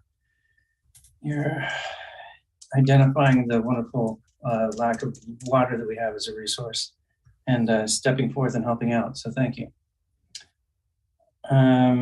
Anyone else from the public wishing to speak? Do you have anyone, Brooke? Okay, great. Close the public hearing and let's bring it back to board members. Any questions, comments, thoughts? Oh, Just, I don't have any problems with this proposal. I'm grateful to Mr. Bosma and Harvest Market for wrapping the water tank in redwood planks. I see a number of big tanks in this town that have not been wrapped, and they're kind of an eyesore, but I think this is going to look very good. So I'm very supportive of the proposal. thank you. Anyone else? I make a motion that we pass this proposal. There we go. We got a Ishvi as a motion to pass it. Holly has a second. Any other comments? All in favor, raise your hand. 5 hands raised. Any opposed? Raise yours. Seeing none. Planner Cherry, do you have that in the record that Ishvi made the motion, Holly seconded it, and we have 5 votes in favor. Right. That's an excellent summary. Thank you. I want to take your job, sorry. All right. Thank you very much. Congratulations. Thank you. Thank you. Which brings us to item 11A, matters from the board. This is a time when each of the individual members can bring up anything they wish to make comment on or bring forward to another meeting. Holm, go ahead. Well, I submitted a memo on this, and it has to do with something called the Mills Act. And I'm not really sure that the issue is really something that falls within the purview of the board, but it does involve the restoration and preservation of historic buildings. And for that reason, I would say that it's a matter that should be of interest to not just the board, but the members of our historic district. The existence of the Mills Act was brought to my attention by one of my neighbors. And since this board acts as somewhat of a community information exchange, I thought it's appropriate to bring it to the attention of the board. The California State Parks Office of Historic Preservation says that the Mills Act is the single most important economic incentive program in California for the restoration and preservation of qualified historic buildings by private property owners. And the act grants participating local governments the authority to enter into contracts with owners of qualified historic properties who actively participate in the restoration and maintenance of their historic properties, and in exchange, they receive property tax relief. Now, there are a number of California cities and counties that already participate in the Mills Act program. And these contracts are executed between the government, the local government, and the property owner for a minimum of 10 years. And the property owners agree to restore and maintain and protect the property in accordance with specific preservation standards and conditions that are identified in the contract. Now, a qualified historical property is defined in the Mills Act as being located in a registered historic district, such as our historic district. The Mills Act participants may realize substantial property tax savings each year because the valuations of properties under the contract are determined by the income approach to value rather than the standard market approach to value. And please don't ask me what the difference is. For more information, I would recommend that you look at the California State Parks Office of Historic Preservation website. And with regard to Mills Act participation of historic property owners in this town, I would recommend contacting the county's Department of Planning and Building Services, or in fact, our supervisor. And perhaps Juliana could add to any additional information that she has with regard to the Mills Act and its applicability to Mendocino.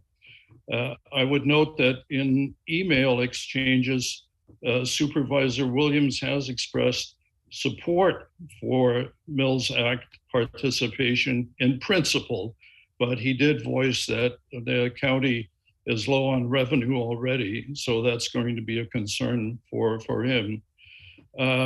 As I said, I don't think there's any direct action that we can take other than bringing the Mills Act and its possible application to the members of this community to the information of everybody concerned.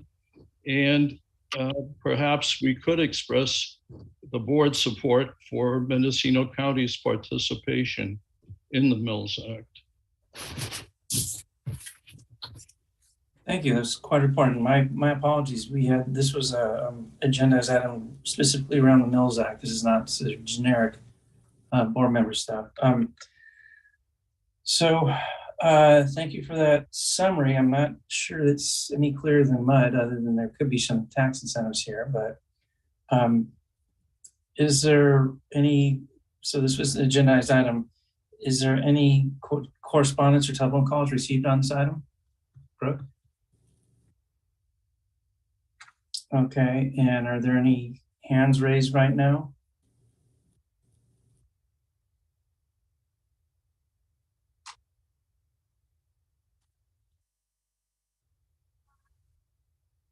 Okay, so bring us back to the board. Any comments, questions of home?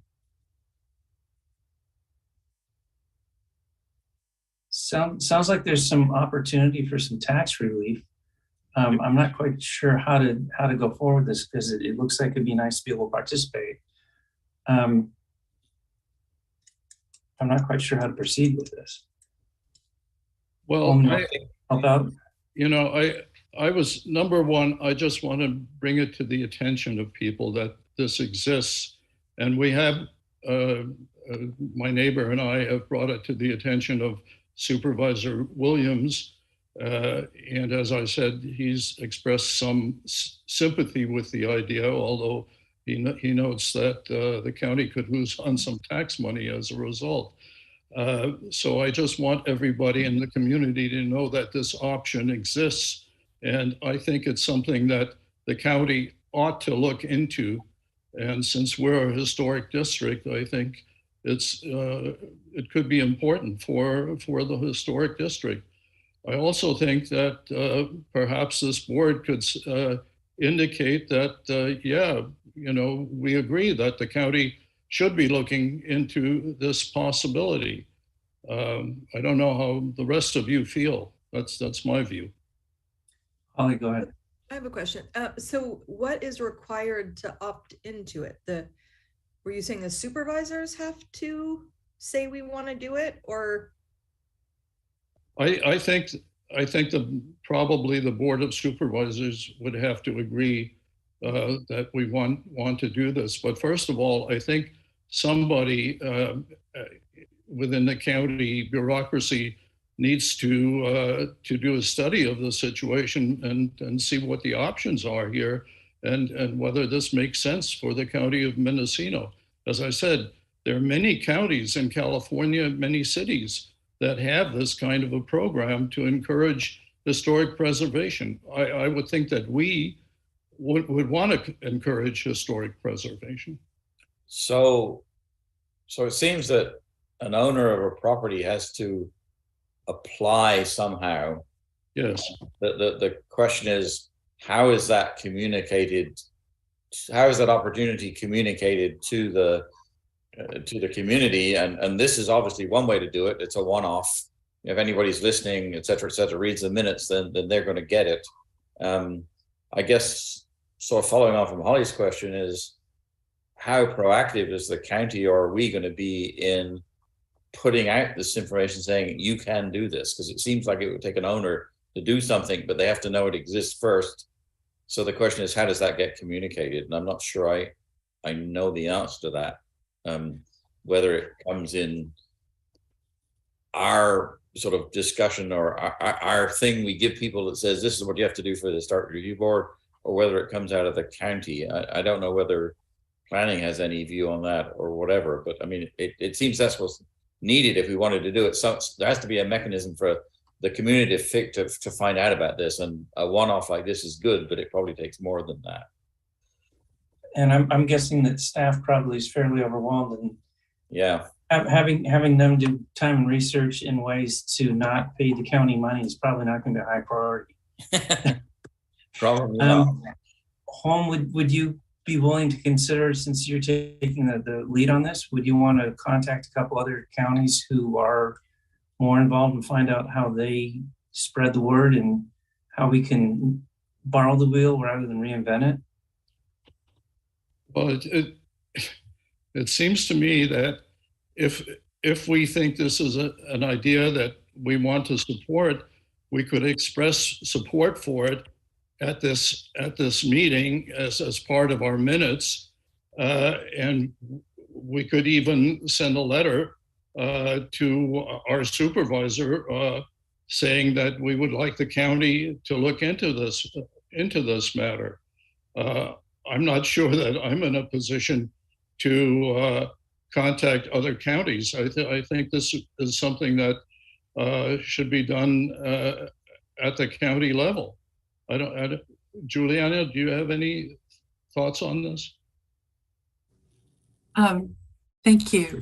To answer the board members' questions, I have worked with many jurisdictions that are certified local governments. And as certified local governments, they're able to offer their property owners who have historic resources the opportunity to enter into a 10-year contract. And that 10-year contract is commonly called the Mills Act.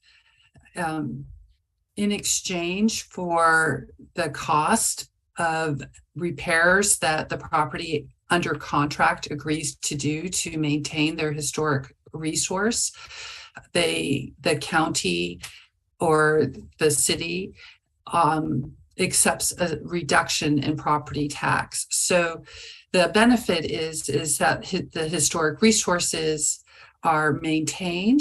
The cost for maintaining those historic resources is reduced through a reduction in property tax. And in exchange, also, the property owner makes their historic resource available to the public one day a year. What I've seen in many of the communities that I work in to make that one day a year available to the public is, for example, on Mother's Day, there's a home tour in the historic district, and some of the homes in the historic district open up for Mother's Day and offer charming opportunities to see the historic resources. But what I also see on a day-to-day basis is that when you have a historic district, I believe 2 review members have left the meeting. But what you see during the historic district— I've not left the meeting, I just took a bite of my sandwich. I totally understand. What I see is a lot of economic activity in areas associated with historic districts. So when you're maintaining these structures in the historic district and using the Mills Act to help provide for the maintenance and repairs of these resources, you also see a very vibrant exchange with people wanting to come and interact and see the historic buildings and walk them. It's really very beneficial for all parties, including the government. When Holm approached me on this topic, I did reach out to the Director of Planning and Building Services, and also Ted Williams was reached out to, and both offered a great deal of support for the Mills Act. but the concern is that right now, the Department of Planning and Building Services is overwhelmed by work and understaffed. So we don't really have the manpower available at this time to move forward with this. I think the suggestion to have the review board make a statement today about their support for it at any level, whether it's just incorporating it into the conversation in the meeting minutes, or maybe preparing a letter to send to the Board of Supervisors to let them know that this is a priority that they'd like the Board of Supervisors to add to their work program. Because first we would need to become a certified local government to be able to offer these Mills Act contracts to individual property owners. And have we done that to any property owners so far? Or? No, we're not a certified local government, so we do not offer Mills Act contracts to property owners. There's a criteria for the local governments to have to be able to offer these Mills Act contracts to individual property owners.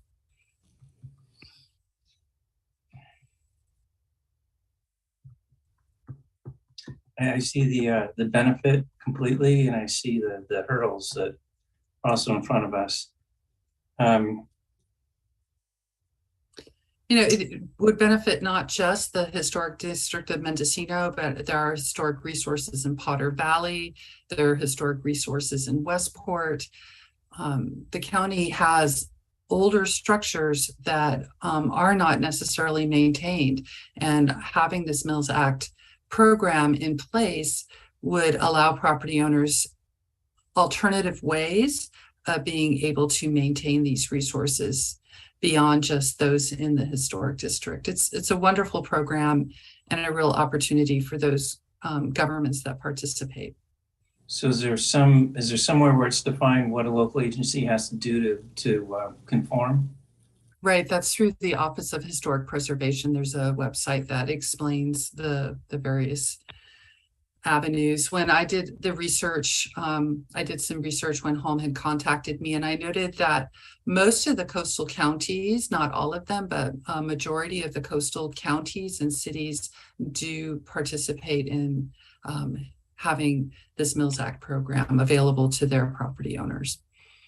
But you said there was a step first in terms of local government. We had to be, I can't remember the exact phrase you used. Yeah, it's called a certified local government. Okay. Right. So the state of California has standards for historic districts and boards. And one of them is that there's a board that overlooks the historic resources. And the government goes through a process to be certified as meeting those minimum standards. After they've met those standards, then they can offer Mills Act contracts to individual property owners who have historic resources. So that's an action the Board of Supervisors would have to take. That's the question. Right. Yeah. So they have to take action first before anyone can even right. They would probably want to add it to the work program. The Board of Supervisors sets work priorities for all of the departments throughout the county, including planning and building. And for example, we have, I don't know, like 15 or 17 items on our work program right now, which is probably more than what we can do this year. So asking the Board of Supervisors to add this to the work program, and then staff can be assigned to work on it, and they can negotiate amongst all the priorities that they have as supervisors where this should fall in the priorities that they'd like to see for the county to work on. So the one action we could take is to ask the Board of Supervisors to put it on their work plan. Yeah. Okay. And by bringing it out to the public through this meeting, if the public wishes to apply some pressure too, they can. Mm-hmm. Okay. Understood.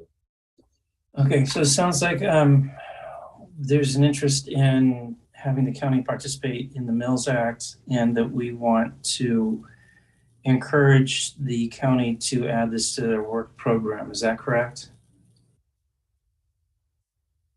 That was my understanding. I would be in favor of that, yes. Is there anyone who's opposed to it? Okay, so I guess we need to, do we need to do that via a letter to the board, Juliana, or how do we? I think that would be a good way to go, is to write a letter that the historical review board is interested in exploring this. Okay, so do we have a volunteer to draft that letter that we could bring back for consideration and being sent to, is that a, okay? I'll draft a letter for consideration next time. And if you want to run it by me, I'd be happy to read through and add my comments. Okay, thank you. And Juliana, if we want to get that on our next agenda, what's our deadline? I know we have a placeholder, but when would you need that letter by? Hold on, let me look at my calendar. Okay. The agenda is usually prepared about 2 or 3 weeks before the meeting. So let's see here. It looks like if, for example, we received a copy of the letter that you'd like to present to the board by September 27th, we could get it on the November 7th meeting agenda. And September what? 27. Okay. And just to follow up, at the beginning of the meeting, you had asked if there would be an October meeting or not, and there will definitely be a November meeting. I don't know that we will have an October meeting. Okay. So September 27th is our cutoff for the November meeting date. Okay, can we work on that? Sure. Thank you. Okay. Great. Any other comments? Okay. Hearing none. Let's go to review reports from review board members, and then I know that we have a request to bump 12D up. So let's do board members reports, and then we'll jump on to 12D. So board members, what are your thoughts? Anything you want to bring forward? I know Ishvi had some ideas. Yeah, I have a couple things I'd like to get talked about as we go forward. Please. I'd like to make signage be something that we've discussed to streamline, kind of like we did with paint. I think we could eliminate the historical review board application for signs that meet the criteria that we already have in place, if they're going to be placed in locations where signs have historically been placed. This would save business owners having to apply to replace signs when they move from one area of town to another. So I'd like to discuss that. I'd like to discuss having these meetings in the evening rather than at 2 o'clock in the afternoon. It seems like a very difficult time for both business owners and public participation. I'd also think that we should revisit the window and door discussion. And we should do whatever we can to try to stop meeting on Zoom. This seems absurd that we're still meeting on Zoom when the entire private sector has been functioning for months. And that's enough. Mm-hmm. Okay. We'll see what we can do to agendize some of those items. Anyone else? Nope. Yeah. Sorry. Please, go ahead. I just wanted to welcome Ishvi. We've never met. I realize that it might be tricky being a contractor, but I think that will also bring a lot to the board, having a contractor as part of these meetings. So I just wanted to welcome you. Thank you. Did a site visit the other day, and it turned out Alan had never met Ian in real life, because we've been doing this Zoom nonsense for so long. So I'm excited that we have a full board at this time. Thank you. Alan? No, nothing from me. Home? Nothing else. Okay. Looks like we got a couple projects to work on. So let's see how we can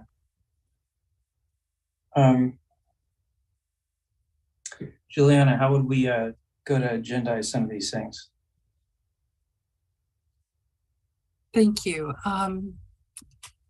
So I see 4 things that were brought up that could potentially be added to the agenda. Stopping Zoom is something I would suggest. I can certainly speak with the director about, but the individual review board members could also contact the director to see what's possible there. So I don't know if an agenda item is necessary. I think maybe just some communication between the review board and the director. If you don't have Julia Krog's email address, I can certainly share that with you after the meeting. Window and doors discussion, I think the review board probably would want to discuss amongst themselves if they'd like to open the subcommittee again or add that to an agenda and when.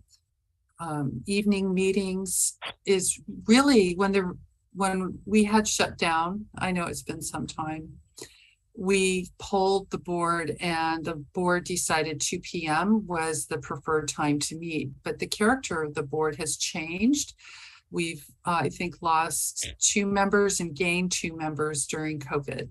So perhaps another time is preferred amongst the review board. And if you'd like to poll yourselves about an alternative time to meet, we can look at that. The other thing that was happening at that time when we moved to Zoom meetings was we pull in a great deal of county staff, more than just myself, to do a Zoom meeting. There's probably 4 or 5 other county employees helping to facilitate the technology so that we can meet via Zoom.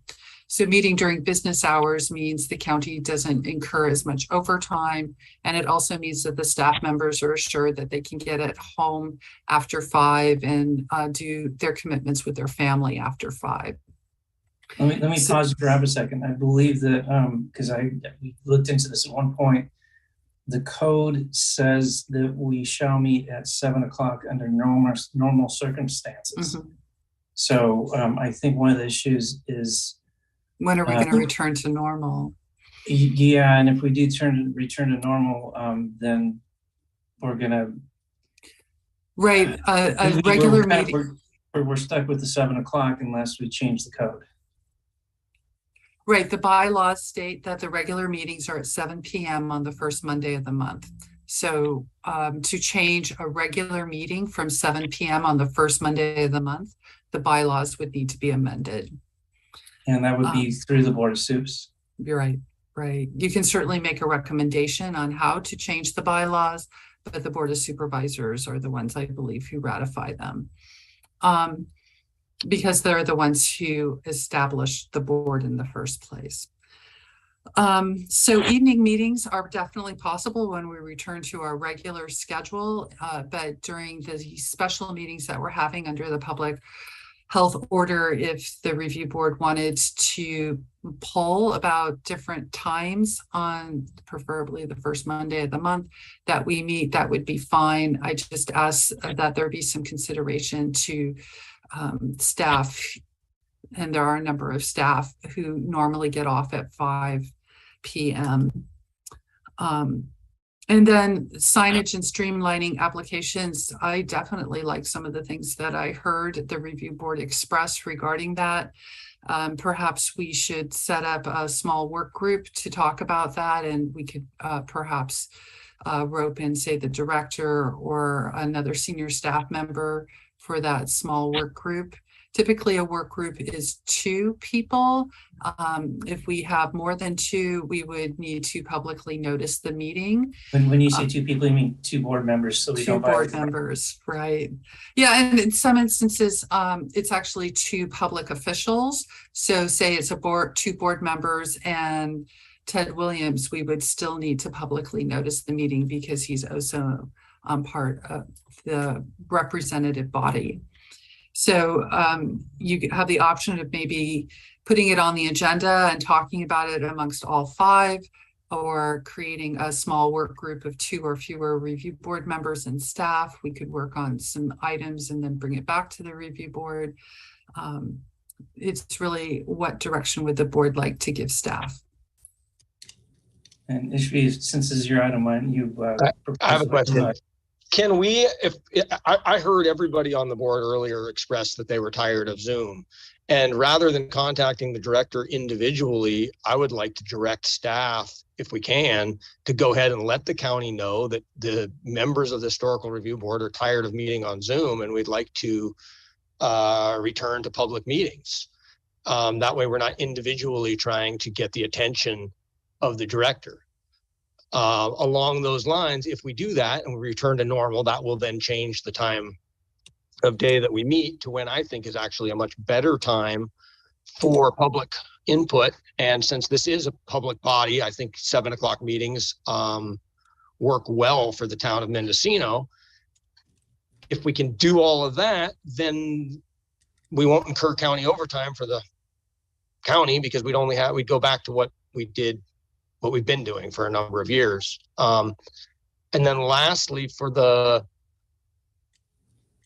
signage and the windows, I think it's more productive to just have a discussion amongst ourselves, the whole board, on the agenda, rather than going out to small committees, because a small committee is going to come up with ideas and then have to come back, and we're going to still have to talk about it amongst the board. And I don't see it as very complicated. It seems like something we could probably hammer out. So can I propose this for the signage streamlining and windows and doors? Ishvi, can you work with Juliana to understand what we've done historically? And Holly's been part of this discussion, Holm has as well, Alan to some extent. If you want to work with Juliana to put together an agenda item for the signage streamlining, your thoughts, what do you like to propose, as well as the windows and doors? We can have those as either 2 separate agenda items or one with 2 parts, and we can have a group discussion on that one. And then we can share with you what our impressions are from the past, and what you want to do, what our impressions are from the past, what staff recommends or not recommends, and we can try to get something moved forward on that. I think we should have 2 separate agenda items, because windows and doors are going to be a lot more complicated than the signage. Okay.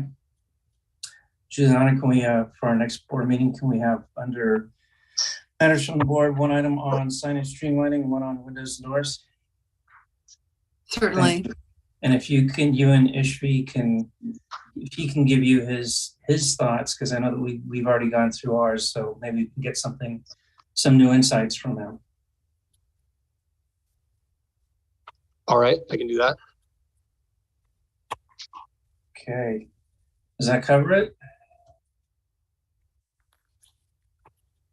We didn't quite. Yes.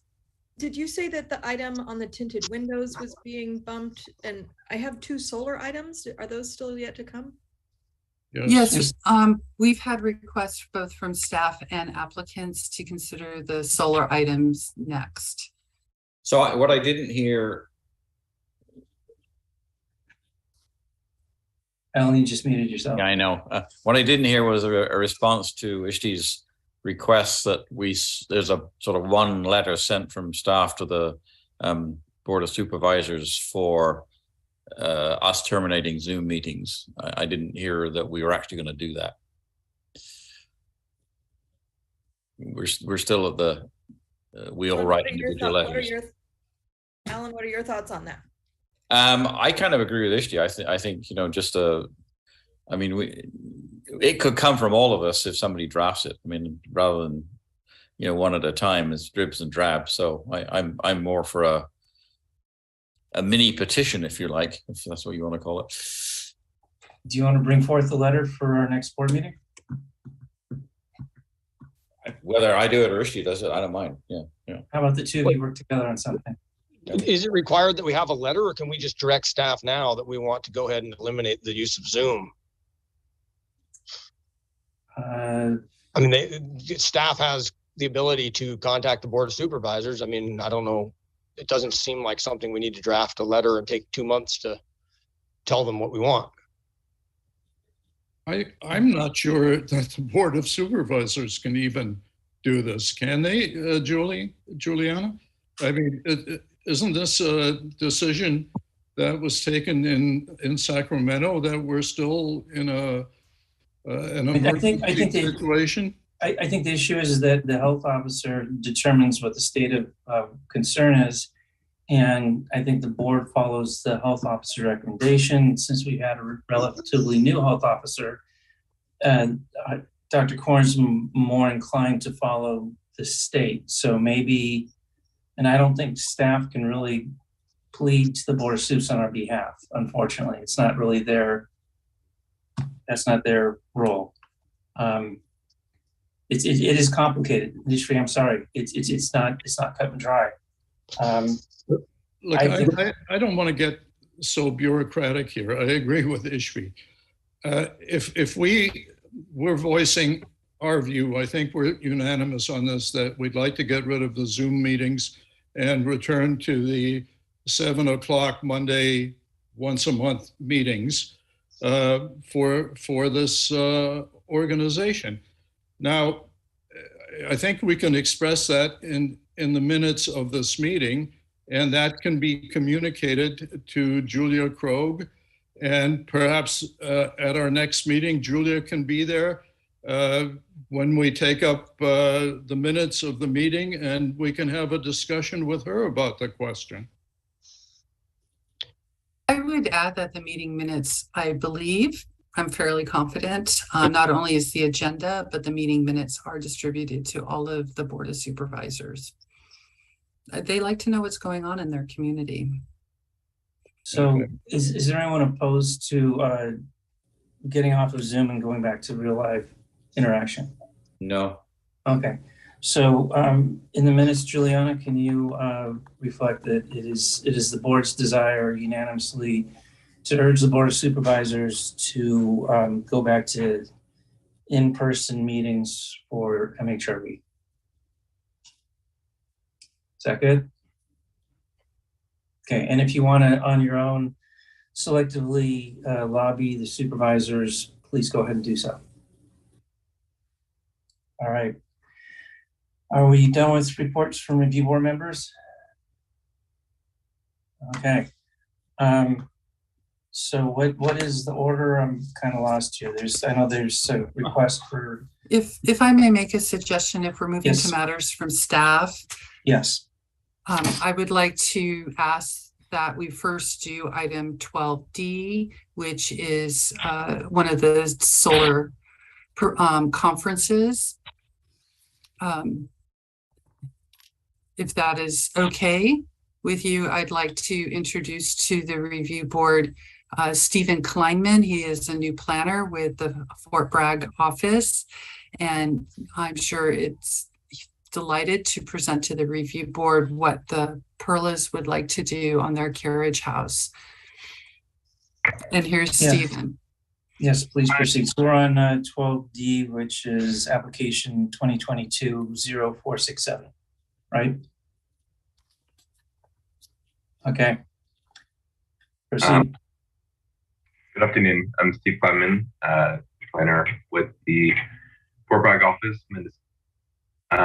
So on July 19th, 2022, Planning and Building Services received a building permit application to install roof-mounted solar on Mendocino, APN 119-160-20. The building is located within Historical Zone A, and the site is a non-historic resource in the Coastal Element Chapter. The review board regarding the proposal to install roof-mounted solar panels in the south-facing gable of the carriage house. See the plot plan that we attached in the packet. The panels would be mounted to the southern pitch and would be oriented in the same plane as the roof. It would be 36 inches from the gable and 18 inches from the ridge. The modular attachment hardware is also all black.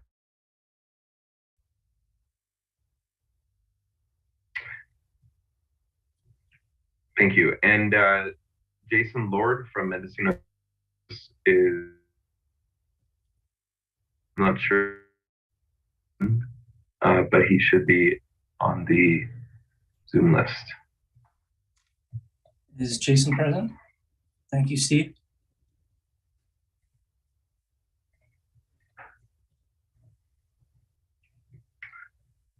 Brooke, do we have Jason around? He might be waiting on the. Brooke, if you could bring I see. Jason Hello, Lord can in. you hear me? Yes, we can hear Jason. Proceed. Wonderful. Yeah, so like Steve said, we're trying to install 9 solar modules on the home.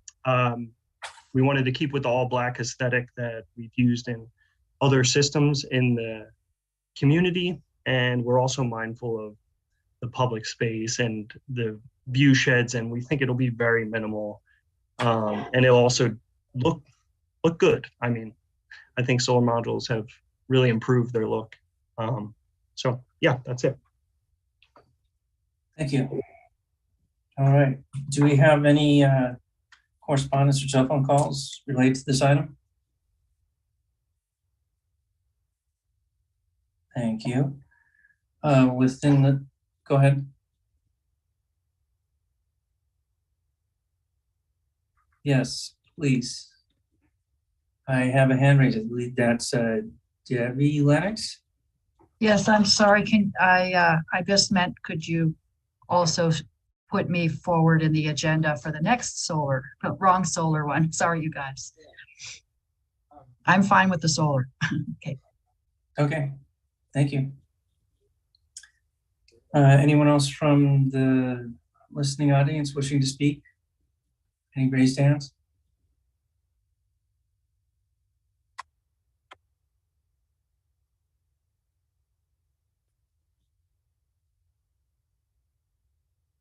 Okay, we'll close this to public expression.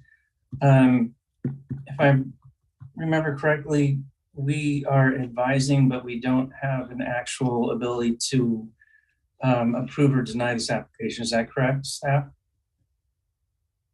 Okay, I'm seeing a nodded head. It's the way it's been in the past, and that's California state law. So any discussion from our board members, any direction we can sort of persuade, suggest, or if we think that there's nothing wrong, we can invite a motion to support or not support.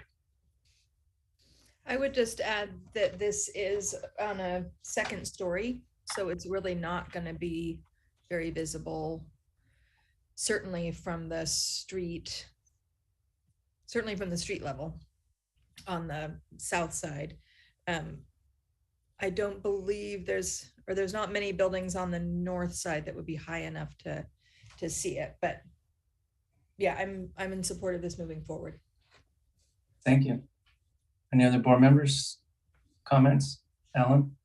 No, I'm with Holly. Having looked at it, I think it's good. Ishvi? I make a motion that we go ahead and approve this proposal. Is there a second? Do we? If I may, it's to give direction to the applicant. We don't need a motion or a second. It's really a conference.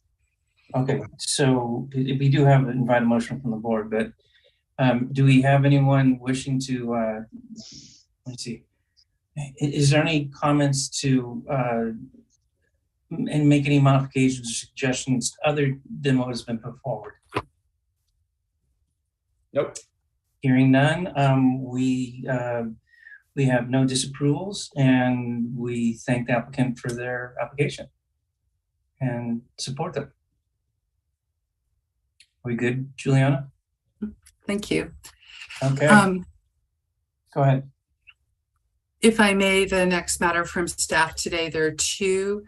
The request for guidance about window gate glazing colors and tints in the historic district. And if I'm hoping Mike Oliphant doesn't mind too much, but if we could instead proceed with item 12C to continue a conference on MHRB with the property owner and their architect, Deborah Lennox, about installing solar on a home located at 45270 Albion Street. This is a new construction home on Albion. We've looked at it as a board many, many times, as the previous property owner really wanted to redevelop the lot, and the new property owner, the Kavanaugh Look family, has been approved to build a new home. part of building the new home, they want to put solar on the roof in a less visible location farther away from the street. And they ask to confer with the review board for guidance on their application for solar. There should be some information included with the packet, elevation drawings showing the location. And I know that Deborah Lennox is on the line and would be happy to continue the conference. And just for clarification, this is application 0497, right? This is case 12C, item 12C on the agenda, case number BF 2022-0467. It's a building permit. I apologize. I think I thought the last one was this one when I was talking about the 2 stories.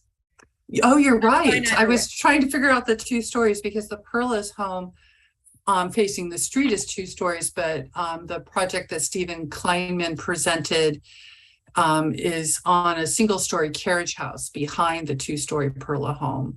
So this is definitely a 2-story home, and it's on the roof towards the back. Yes, and my packet, it got mixed up.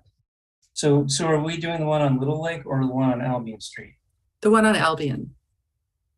So the prior one was the one on Little Lake? Yes. Maybe I wasn't the only one that had that as. You were not the only one. Item I got them backwards too. That's fine. Carry my comments from that to this. Okay. Go ahead. So any comments? We'll go through the process again. So we had a presentation. This is for the one on Albion Street, which is at the end of Albion Street. So does Deborah want to make any comments on this one as well? I just wanted to say that, yeah, I got a little confused too, because I thought the first one was single story, and this is on the rear of the 2nd story. And I don't think it's going to be visible from Albion Street. We made it as unobtrusive as we possibly could. And so I appreciate your consideration. Okay. Is there any correspondence or telephone calls have been received related to this? Brooke? No, she says no. Is there anyone in the audience raising their hand to discuss this? Okay. Bring it back to the board. Are there any comments in terms of direction or otherwise on this application? Nope. Nope. Okay. Seeing none, I would suggest that we're not inviting a motion. Instead, we are saying proceed. There's no redirection or comments. Thank you. Are we good? Okay. Which brings us to less confusion, hopefully. This would be the memorandum on window glazing. Find it here. Okay, go ahead, Planner Chair, if you want to introduce the item, please. All right. Thank you very much. Juliana Cherry, planner with Mendocino County Planning and Building Services. I'd like to begin by mentioning that Mike Oliphant is available. He is our chief building official, and if you have questions that I cannot answer or questions specific to Title 24, he is staying to provide information to the review board. Thank you, Mike. So planning staff over the last couple of months has learned or has come to our attention that we have about 4 new homes that will be constructed in town in the coming year or 2. The one that we just looked at on Albion Street, the Luke Kavanagh home, is under construction and probably will be completed soon. We have a home on a through lot between Ukiah and Capella Street that has recently very close to finishing their final building inspections. And then we have the home on Ukiah Street across from the Nicholson house, where the home used to be a 3-car garage and it has been converted to a residence, and it's finishing up. And right next to that is a vacant lot. And we anticipate receiving an application for a new home on that vacant lot. It's right there between the shepherd's lot that you considered today and this converted garage to a residence on Ukiah, right there on the corner. I anticipate seeing an application filed for a new home on that vacant lot in the next couple of weeks, or no more than a month. I think it may even come to the November hearing. There aren't that many vacant lots left in town, but new construction does need to come forward and meet not only the requirements of the review board, but the requirements for a building permit. The review board, in considering windows of late, we've had over the last 2 or 3 years a lot of discussion about wood frame windows and the appropriate dimensions, texture, size, colors of the window frames, how divided should the lights be, but we really haven't talked about glazing. Staff is looking to the review board today and asking for guidance on glazing that we can pass along to our applicants. As people come to our counter, we definitely let them know about the standards that we have and the practices and the guidance that we've seen through review board actions. And we just want to continue giving that good service regarding window glazing, the glass itself. Well, I'm wondering, would the review board be opposed to a highly mirrored glass window or a tinted colored window that's clear, but maybe a different color, like blue or green? I think on the Kavanaugh Look home, some of the windows were supposed to be more decorative. There was a suggestion, I don't think it was stained glass, but an art glass to be installed in some of the windows on the second floor. So as we're advising clients about their custom homes on their vacant lots, or advising clients who want to retrofit their existing windows in the historic district, we'd like to be able to provide some insights from the review board about what kinds of window glazing are more likely to be found harmonizing within the district. So I did provide a memo for today for your consideration and thought in advance of the meeting, and I drew upon the Secretary of Interior standards, and I really kind of cut short their statements, really focusing more on glazing. They have quite a few recommendations regarding windows. I think windows are maybe the most controversial parts of retrofitting in a historic resource, not just in Mendocino, but any historic building. And then in talking with local architects about glazing and what is available on the market, some of the architects had pointed to Marvin's website as having some good examples of what are often windows used within the historic district, because Marvin makes a wood frame window and they offer a variety of glazing. I had an assumption in my memo that with Title 24, which was adopted in the 70s, and it really statewide encourages all construction to be energy conserving. There have been multiple updates to Title 24, and right now we're at Part 6.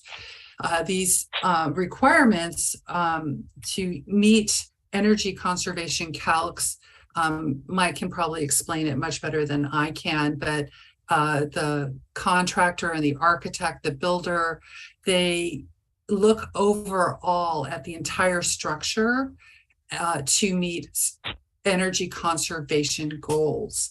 And so windows play a part, but they're not the only part of Title 24 compliance.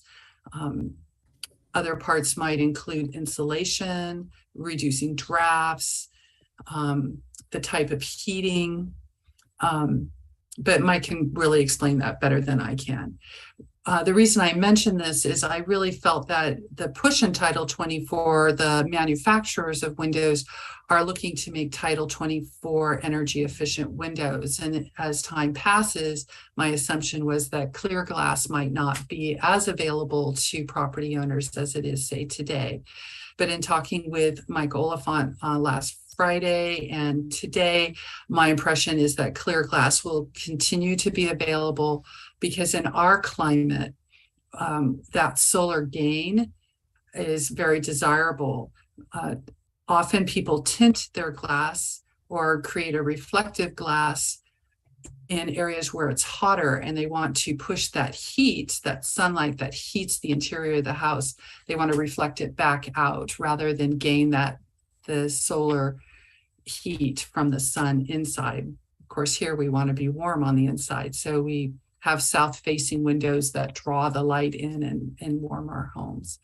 So I've blathered on far too long at 4:45 and a rather long MHRB meeting. My apologies.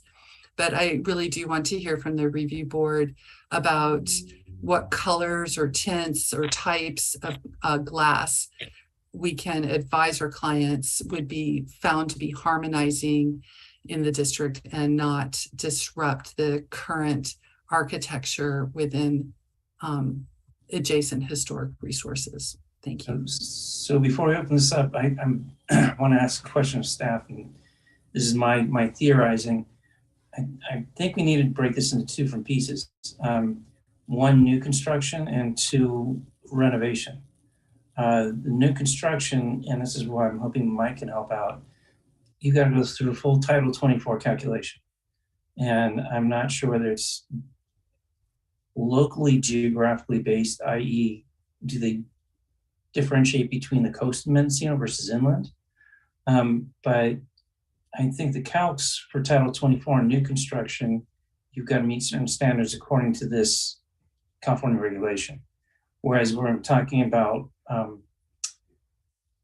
replacement in an historic building that is existing, you work on a totally different standard, like for like. So my concern is that we're kind of like solar. I don't know that we really have a whole lot of discretion on a new building if it requires certain adaptations of energy efficiencies for new construction, which might have to include tinting on windows. Like I said, as opposed to replacing a single window or maybe 3 or 4 of them in a building that already exists that's under historical designation. Go ahead, Ollie. I just wanted to say, because we haven't met in a long time, and I didn't think to bring it up, but we had no breaks today, because usually we take the 3 minutes, so we've had 0 breaks. I do absolutely have opinions on this, and I'm wondering what staff I would love to hear about. I would love to hear from Mr. Oliphant since he's here, but I wonder if we couldn't hear from him and then move it to the next meeting. Continued item. I don't know. It's just it's been a long one. I don't know what your guys' thoughts are on that. This could be a very long and thick conversation, but why don't we hear a little bit from Mike and we can decide. I was sort of in the same train of mind, Ollie. Stephen, can we hear from you? Or Mike, I'm saying, Mike, can we hear from you and get a couple of thoughts? And is there a split between new construction versus existing remodel, or what? Or your thoughts, please? Yeah, good afternoon, members of the board. Mike Oliphant, building official for the county. And so, Chair, you are correct in breaking that down into 2 topics. With new construction, you don't have a lot of leeway. You are going to hire a licensed energy analyst to calculate what is going to be needed for the Title 24 energy compliance documents that adhere to Part 6 of the Title 24 state law. And low E or low emissivity contains a film. It's a microscopic film that is applied to the glass. Along with that, the argon gas is sandwiched between the panes. Now, that does block out solar gain, but there is some thermal insulating benefits to that for heat escaping as well. But typically we see low E windows in a warmer, hotter climate to reflect the solar gain. However, we do have people using them on the south side here in Mendocino. Here on the coast, we are in climate zone 1. And in the inland side, we have zone 2, which is a warmer climate. And we see a lot more low E insulated windows there. So different manufacturers such as SolarBand, and there are many, a slight different hue of tinting to it. Some of them are very difficult to even see. You can't even see them. And then some of them, tinting is a little bit more pronounced. You can see it. Some are a slighter blue, a green. We've seen rose colored, but very, very slight, unless the applicants choose to go for a darker tint. So that's a new construction. In remodels or just replacing a few windows like for like, and you're not triggering Title 24 energy calculations, then you're going to have like for like clear windows. And even in new construction, you don't have to have low E argon gas filled windows in this climate in zone 1. That is up to the energy consultant and the particular home that you're building and the insulating properties of that particular home. Like Juliana said, the windows are just one part of the overall insulating properties of the home. There are other mitigating factors to the entire package, which the energy consultant takes into consideration. That's it in a nutshell. We don't look at tinting. We don't regulate tinting in any way, shape, or form. If you have any specific questions for me, please feel free to ask. Thank you.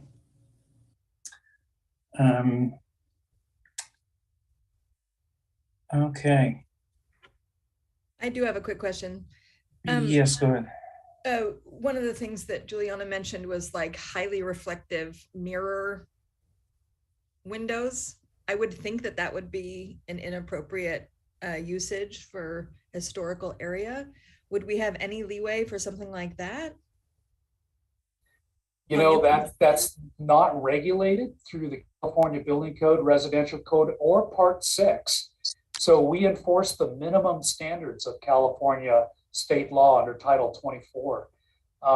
So I don't any mirrored glass. I think would be up to the board to decide.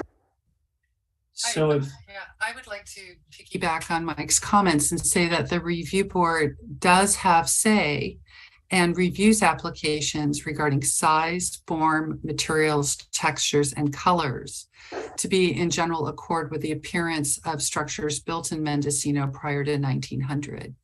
So you definitely, as the review board, can say that one particular type of glazing, color, texture, material is more suited within the historic district and harmonizes with the existing historic architecture than other types of materials. If you want to, as an application comes to you and says, I'm putting in mirrored glass, you can definitely comment on that and also place conditions on their MHRB permit about the kind of glazing the review board would like to see.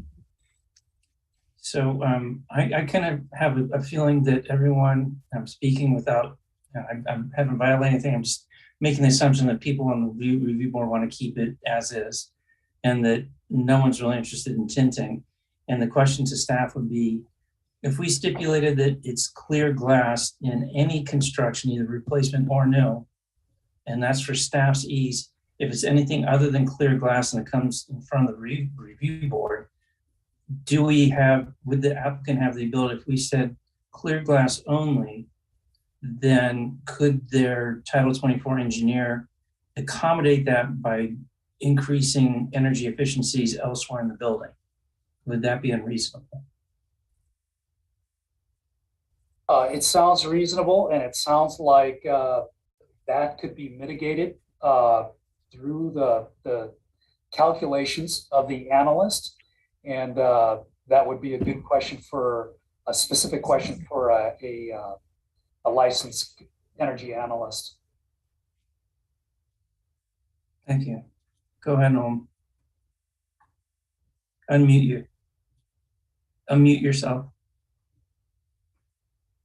Home, you need to unmute yourself. Unmute. Unmute.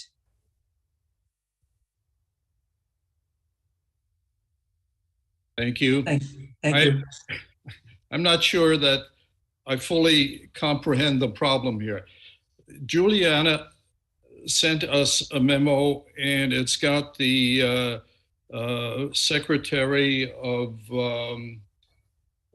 which secretary is it? It's Secretary of the Interior Secretary's guidance. It seems to me that guidance is very appropriate for windows in Mendocino, and that the staff ought to go with that as guidance. I think that mirrored glass or tinted glass is inappropriate in Mendocino. And frankly, I'm quite unhappy with a number of projects that seem to have been built recently with tinted glass. And I'm not sure, I don't think we approved that. I don't know what happened there. Maybe Juliana can shed some light on that, but I don't know what happened. I doubt that we agreed to do tinted glass. So I don't know who approved that. But why can't we just go with the Secretary of the Interior's standards and go with that? I think she's looking for guidance. I think staff is. So we kind of have a little bit of process, and I've let it deviate and bad me. We really needed to open up to public expression. So, and we've been on here for a long time, so I want to get through this and let everyone have a fluid break and get on with their evening. Brooke, do we have anyone requesting comments on this item? Oh, okay. Bring it forward. Mackenzie, you have your hand raised. Please go ahead. Robert Schmidt actually speaking.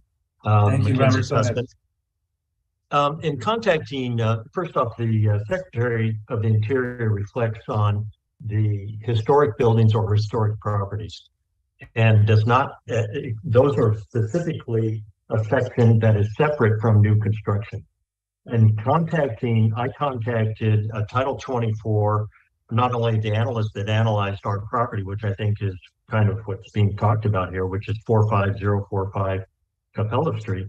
So I contacted Energy Standards California Energy Commission representative, Sammy Jundi, and he directly said, I can read his quote, assuming this building is not a historical building, then it will need to comply with the applicable Part 6 requirements, which in this case is low E or low emissivity windows, as were called out in this case with our not only our Title 24, but also here's the final energy compliance document that we had to have signed off by the building department.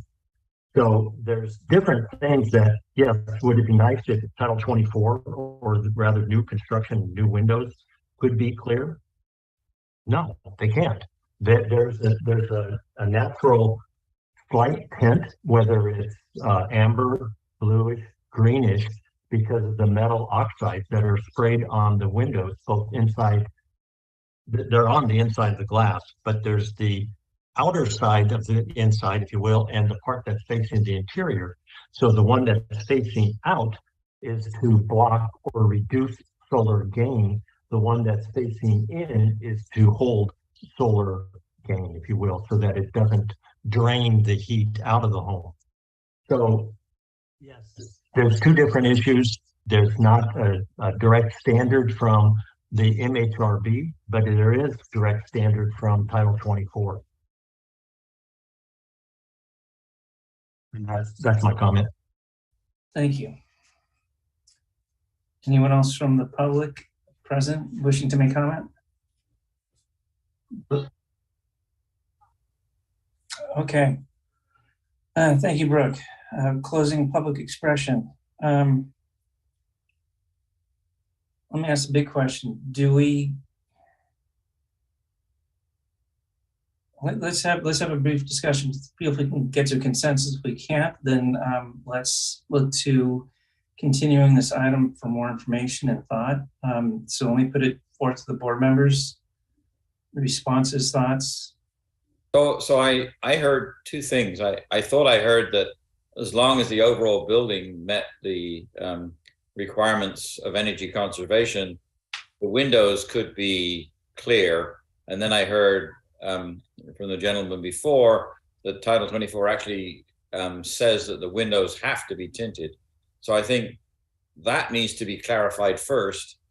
Assuming that it isn't a given like it is with solar, then I think having tinted windows, even on new construction, is going to be a detriment to the overall look of the town, which is what we're trying to control. So unless there is an actual directive that says the windows themselves must be, as opposed to the whole house, I think the windows have got to be clear.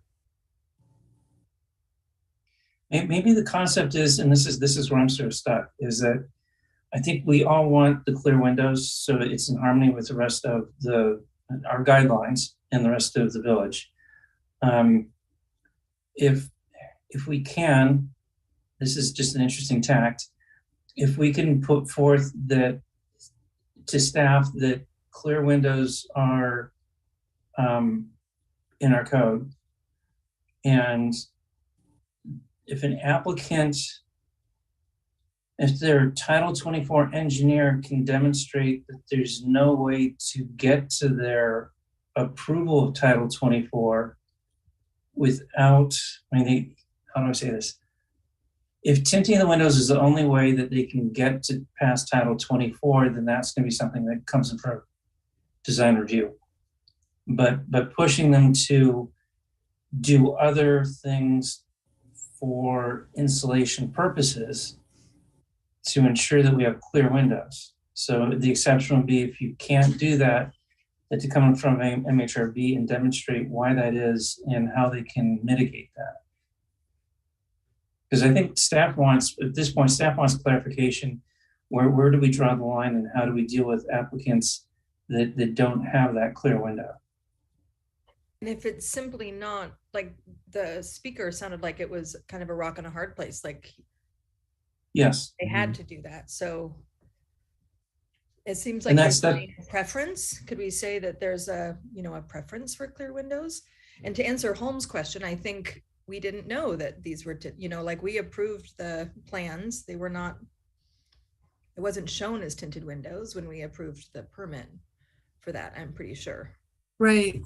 If I may clarify on the application that Robert Schmidt and Mackenzie Sky applied for, on their application, they stated the windows would be clear. So the review board and staff's expectation in issuing the permit was that the glazing would be clear. But they're working through the changes and have applied for an MHRB permit to accommodate some of the things that deviate from that issued MHRB permit, which code enforcement mentioned during their presentation. So we should see that revised application before the review board before the end of the year. So yeah, the guidance. Can we get some clarity on what the actual Title 24 says, so that we understand whether, if like solar we have a conflict and there is no interest, or is it as stated that, as long as the whole house meets the requirement, then that's fine, or is it as stated that the windows have to be tinted to meet that Title 24 requirement? I'm confused by that. Can I say that it's very unlikely that we're going to reach a situation where the tinting of the windows is what's going to make or break Title 24 in the town of Mendocino? And that's just because we don't allow huge volumes of large picture windows anyway. This comes into play on large buildings with huge amounts of glazing. On the small type broken mullioned windows that we're approving in the town of Mendocino, This isn't going to come into play for Title 24.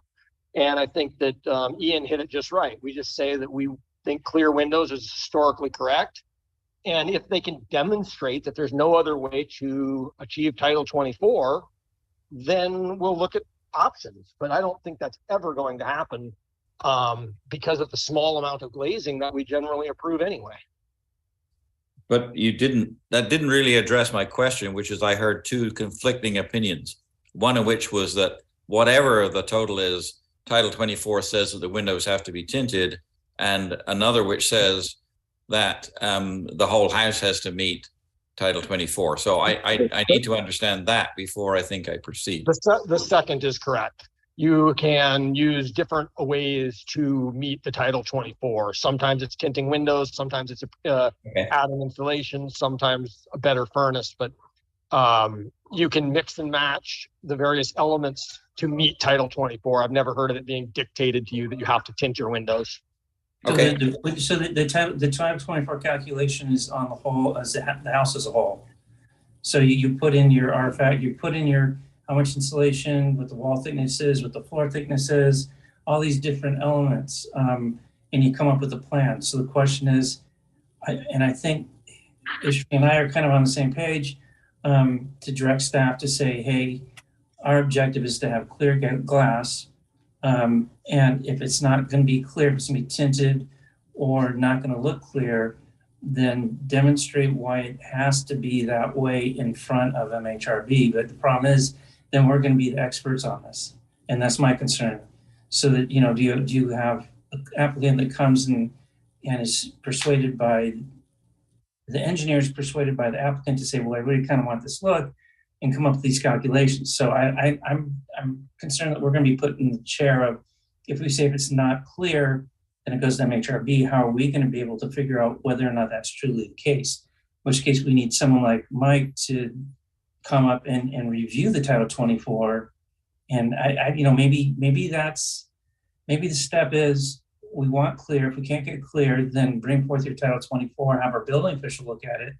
And Mike, do you have the ability to review it and say, well, if you could make them clear if you made a thicker insulation or thicker wall?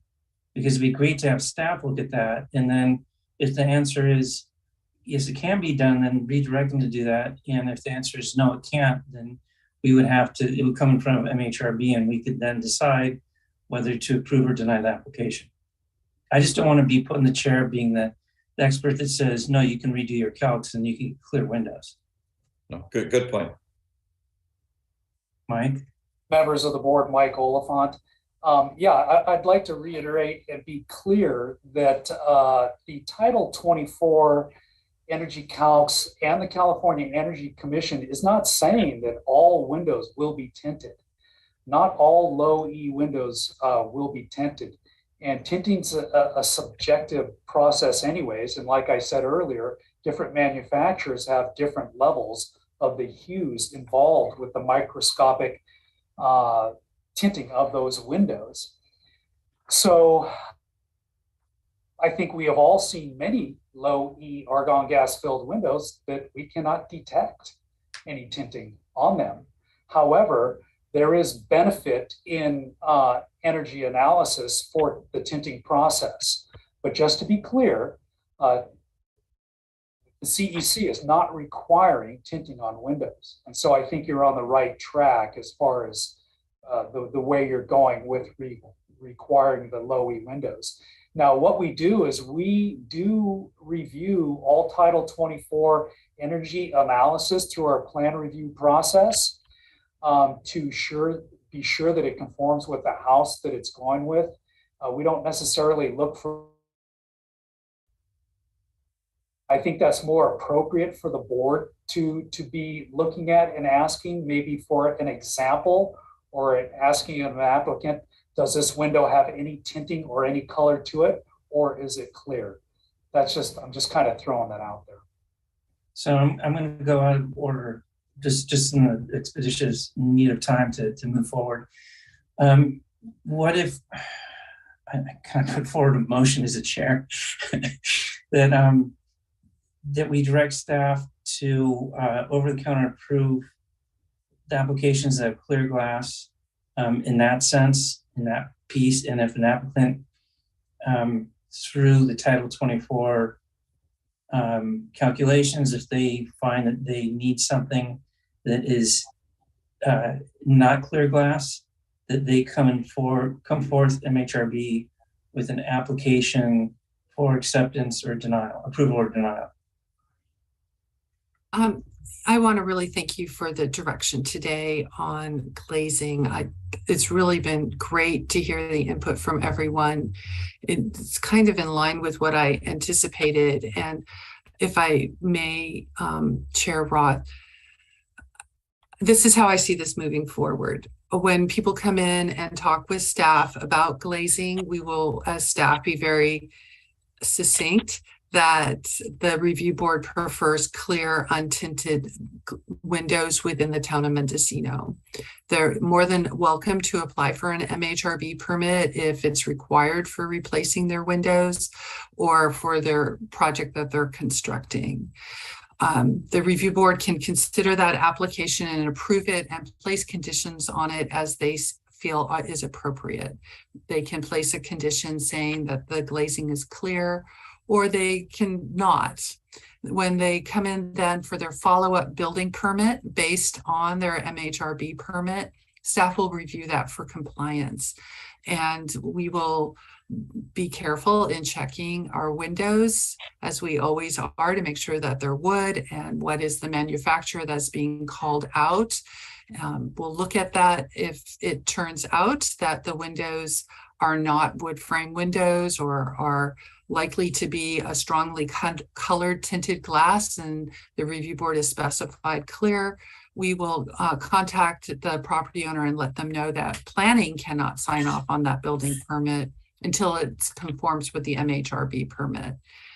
Then also, if they proceed to install windows that do not meet their MHRB permit requirements, which we have seen in town, we've seen it at the Water District building, they installed a non-wood frame window there, or if we see other in the future windows that aren't complying with MHRB permits, we will ask the property owner to come back to the review board and obtain an MHRB permit, which gives the review board another opportunity to let the property owners know what kind of architectural features, textures, materials, colors harmonize with the historic resources within the district.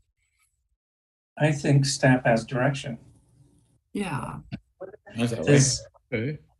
Is any board members have anything to add to that, or are we comfortable with the direction given staff? I'm okay. All right. I so appreciate your input. We've really been struggling with this for about 4 months, and we really needed to hear from you. So thank you very much for taking the time to do this today. Thank you. Thank you everyone for your time, and I apologize for the non-fluid breaks. Brings us to agenda number item 13, which is adjournment. So the September 12th meeting at 5:12 p.m. is officially adjourned. Enjoy the rest of your summer, and we'll see you next month. Bye. Thank you all.